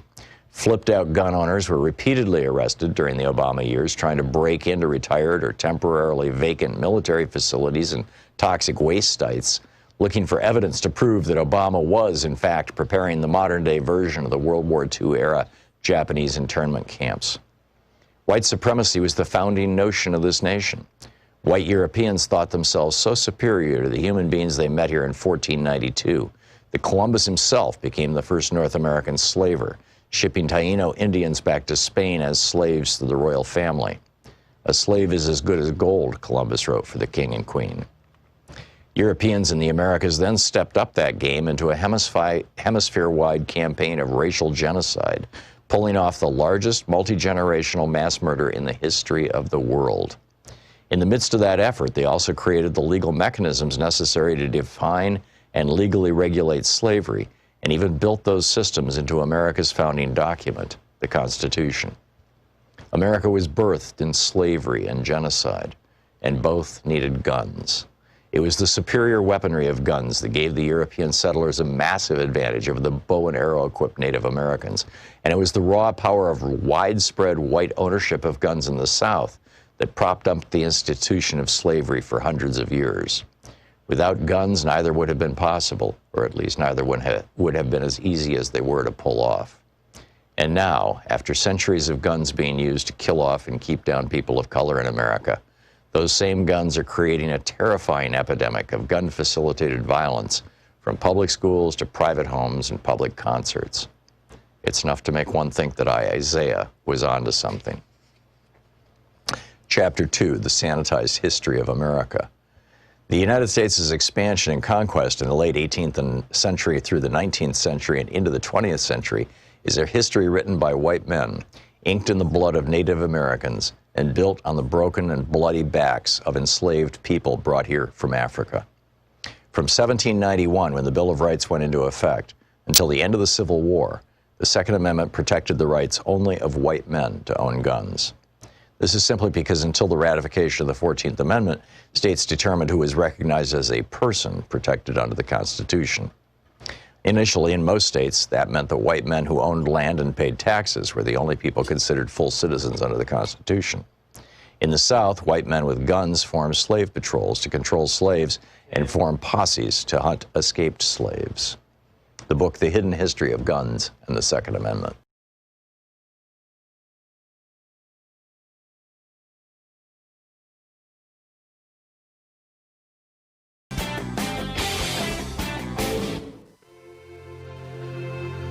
On the Science Revolution this week, Dr. Michael Mann with the Earth Systems Science Center at Penn State University is here on the impact of the Arctic hitting a whopping 100.4 degrees Fahrenheit, the hottest temperature on record for the Arctic. Should we be worried? Professor Jeffrey D. Sachs drops by on COVID-19 reversing globalization. And the Toxics Program advocate with U.S. Public Interest Research Group, Danielle Melgar, is on the show. Why are we ignoring rocket fuel in our drinking water? Tune in wherever fine podcasts are available.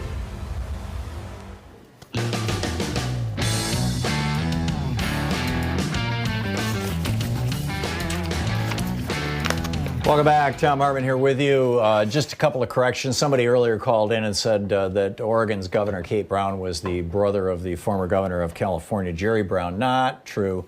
Sean double-checked that because neither of us had ever heard that.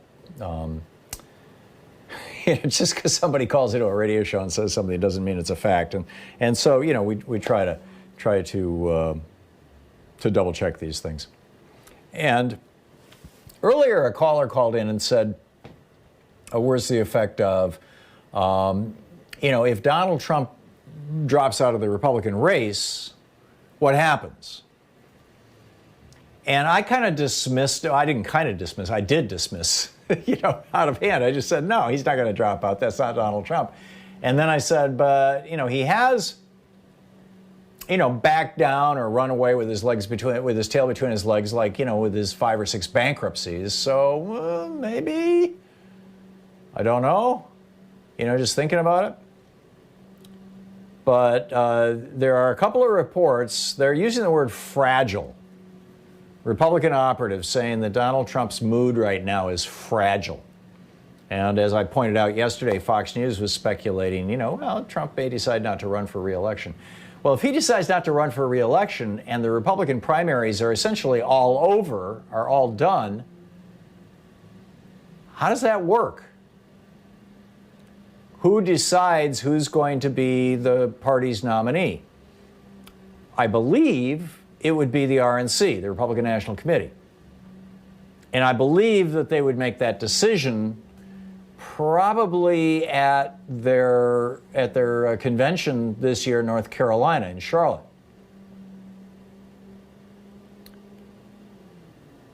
Unless I'm missing something. I mean, if you know something about this process that I don't know, I'd be happy to hear it. I don't think it would automatically go to Mike Pence. I mean, that would just be a matter of tradition, that the vice president is running for this.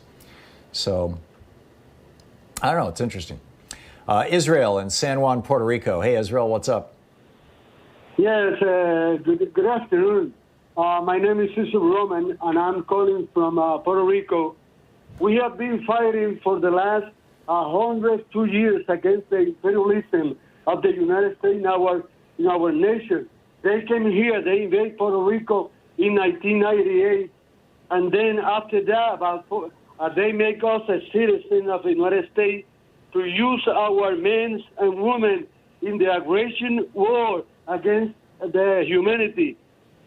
We have been fighting for more than 100 years for our independence, and we are as the second citizenship in this country because we are a colonial territory of the United States. They have so Israel, speeches aside, are you suggesting that the majority of people in Puerto Rico would support statehood or independence? Or do most people want to maintain the status quo, which is a little bit of both and neither? Yes, I'm going to answer that. The United States the militarization of the Puerto Rican territory. They have been using the system, the education system, the religious organization to create and criminalize the Puerto Rican fight for our independence.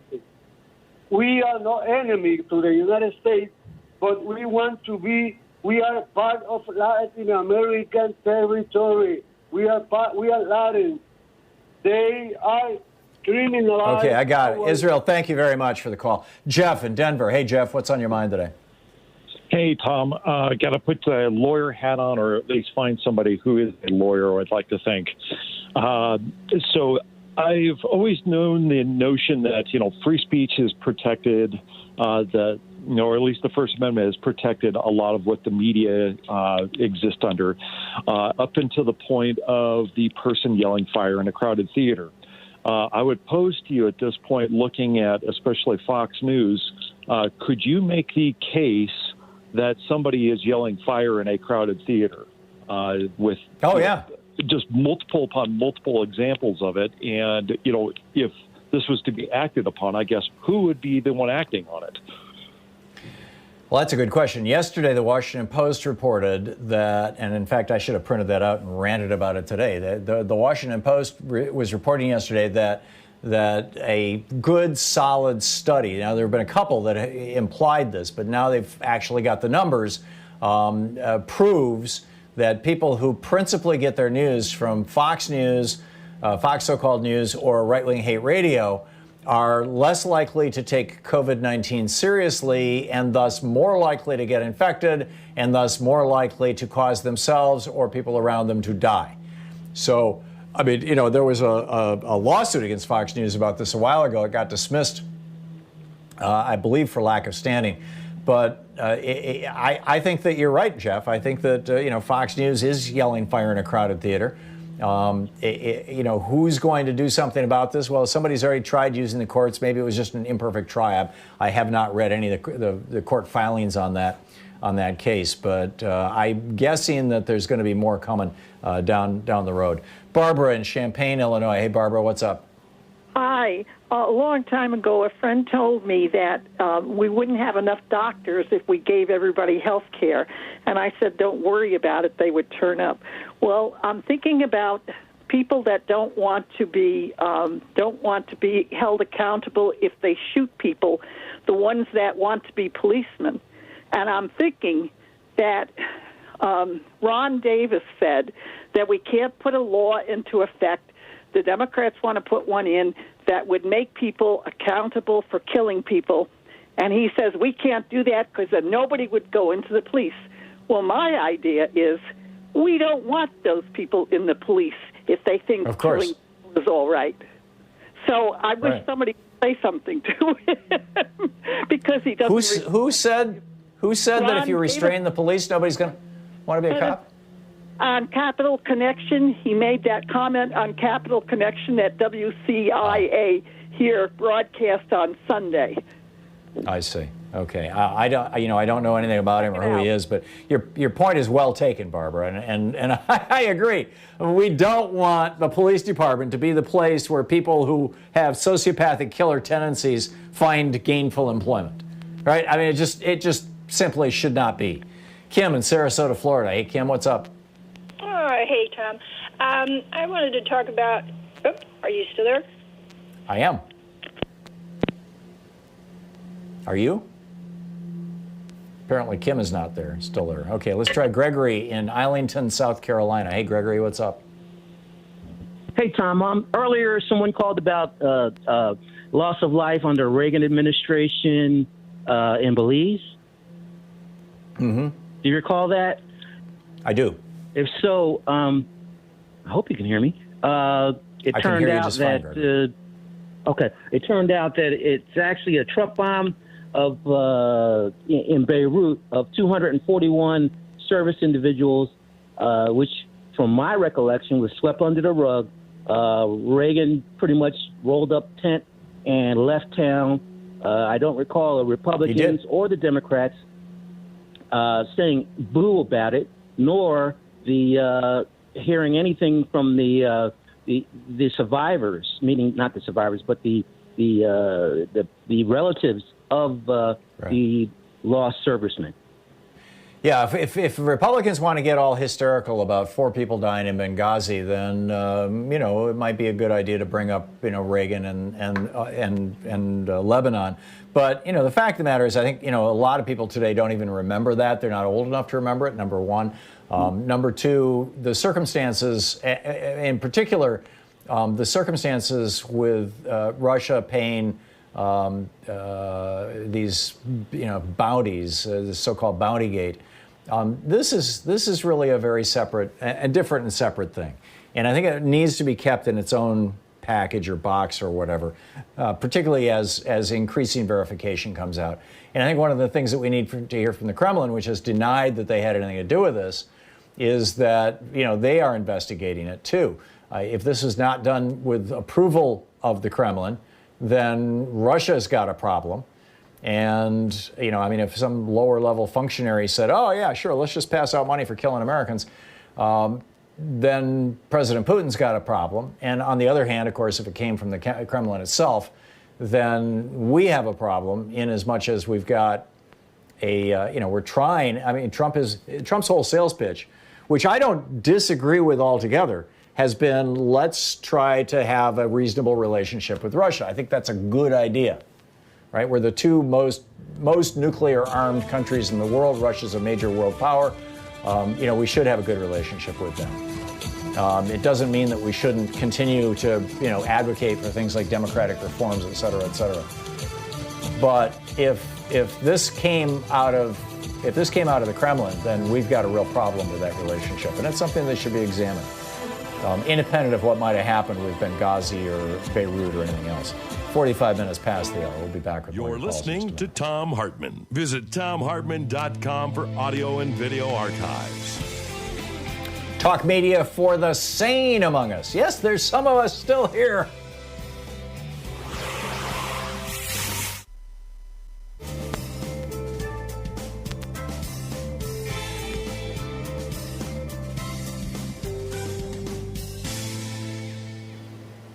And welcome back. William in Sunrise Beach, Missouri. Hey, William, what's on your mind today? Hey, some of it has to do with just the exponential numbers of how, like when the COVID scenario started. I knew it wasn't going to be, from everything I read was it could be as bad as influenza.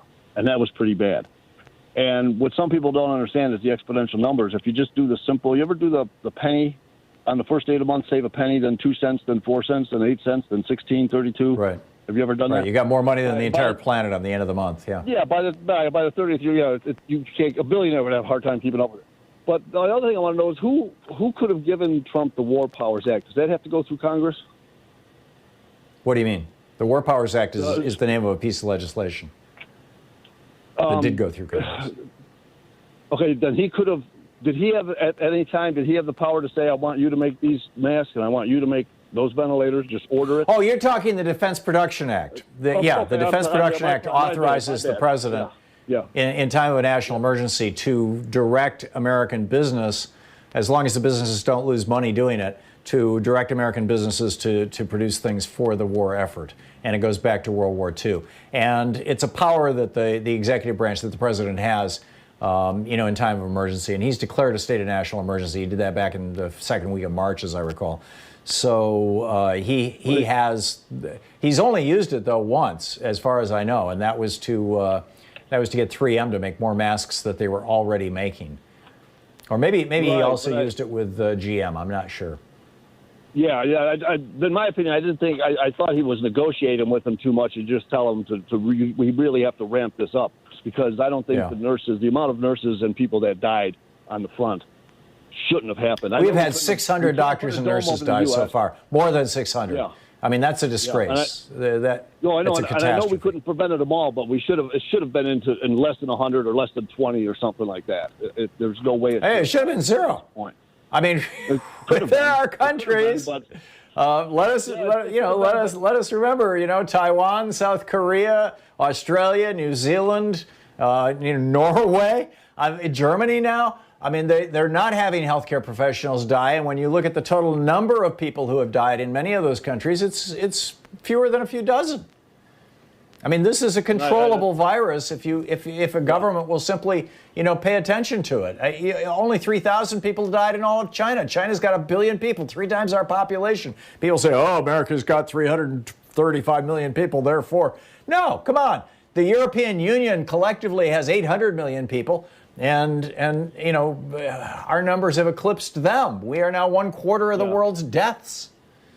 Oh, I know. It's mind-boggling.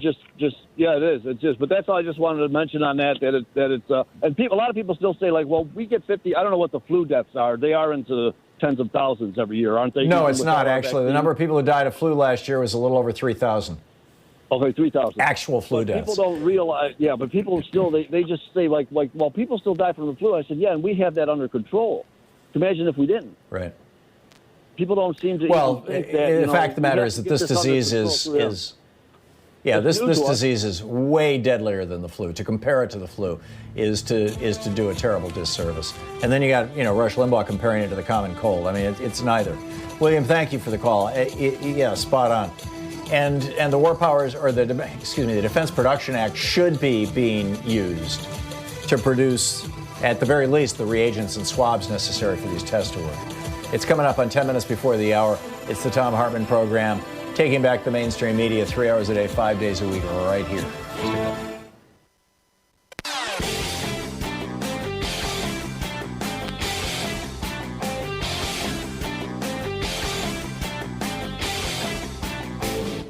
Hey, we're putting together a series of American history books.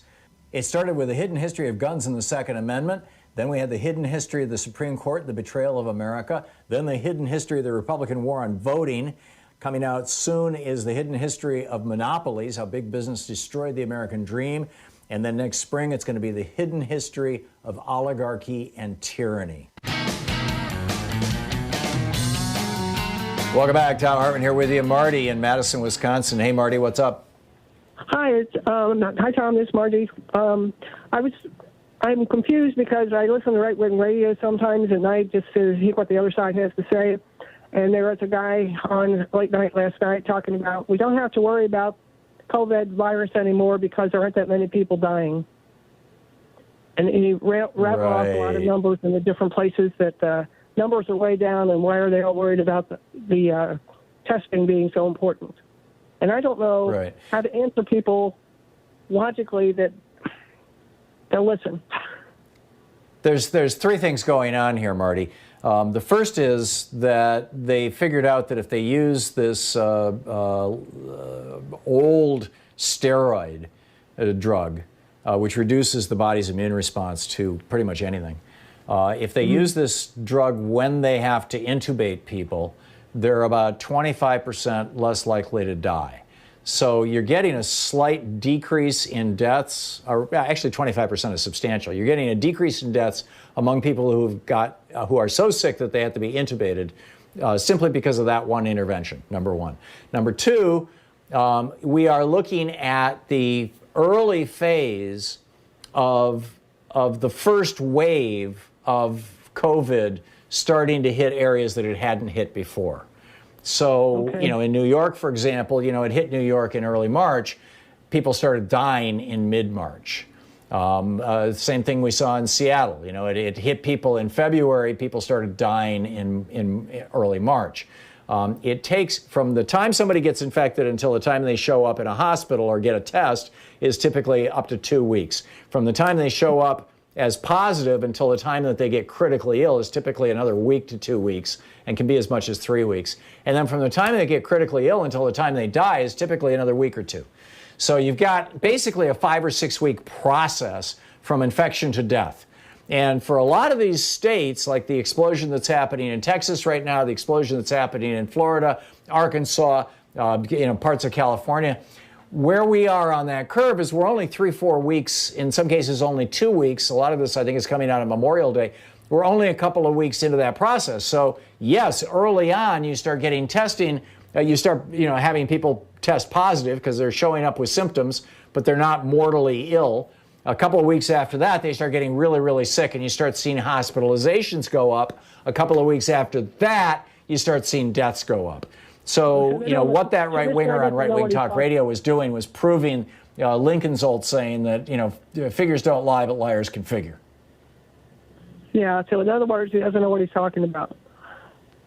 Well, he does. He's very selectively using numbers to make people feel like everything's good, and he's putting their lives at risk.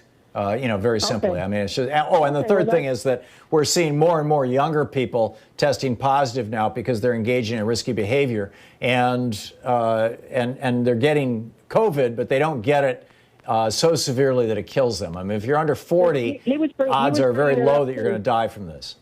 He threw that into the mix too. That all these people, the younger ones, are getting it now, and ours aren't the one who's going to die like the old ones did at the beginning, so we don't have to worry. Yeah, there's some truth to that. The problem is that those younger people know people who are older, or they know people who are older, and you know, people over 40 are at really, really high risk of dying. And then on top of that, younger people still get strokes from COVID. People in their teens and 20s are getting strokes that are leaving them permanently paralyzed or permanently in a state of dementia.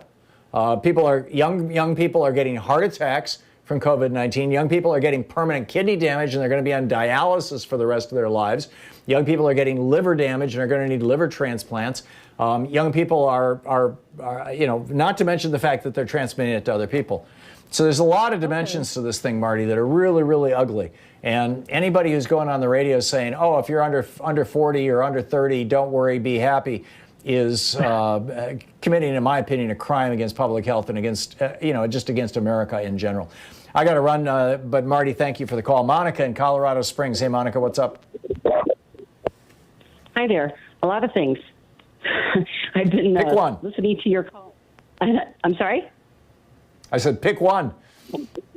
Well, as a critical care nurse, talking about all the patients with COVID, I think that many, I bet the number is 20 to 30% higher because young people that lay in bed for a week, they don't get tested. But these people in the vent for 4 weeks, they're going to have a $1 to $2 million hospital bill. I think this is going to really push universal health care in the next, with the next administration. Another thing that you were, this is a bit ago, this guy was talking about Russia, and as Nancy Pelosi says, all roads lead to Putin. I was thinking about the murders of our U.S. men in Afghanistan, having two sons in the military myself, and what benefit would that be? I know that Putin probably knows that Trump is going to lose. So this would be one thing that he could do, go in and blast the Taliban, and it would be a positive for him as he's got not much else going on. Also, Pompeo going around Congress to give nuclear or to give weapons to his buddy in Saudi Arabia. And you were talking about possible, I'm talking about starting another impeachment. It's very fearful to me as a Democrat. China, Ivanka bought voting machines there. Saudi Arabia, and with Putin being able again to go in and manipulate our vote is very, very fearful to me. Yeah, I'm concerned about it too, Monica. I also am concerned about Republicans in individual states declaring states of emergency and locking down largely Democratic areas so people can't go out to vote. I'm concerned about them refusing to certify the vote and calling for, the 12th Amendment. I mean, there's so many things, so many ways this thing could go south and go ugly. We cannot be complacent. We cannot be complacent. We can't even be on the edge of complacent. We'll be back tomorrow, same time, same place. In the meantime, get out there, get active. Democracy needs you. Tag You're It. And tell your friends about Progressive Media. We'll see you tomorrow. Have a great afternoon. Be good to yourself and the people around you. You've been listening to Thom Hartmann. For audio and video archives, visit thomhartmann.com.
you.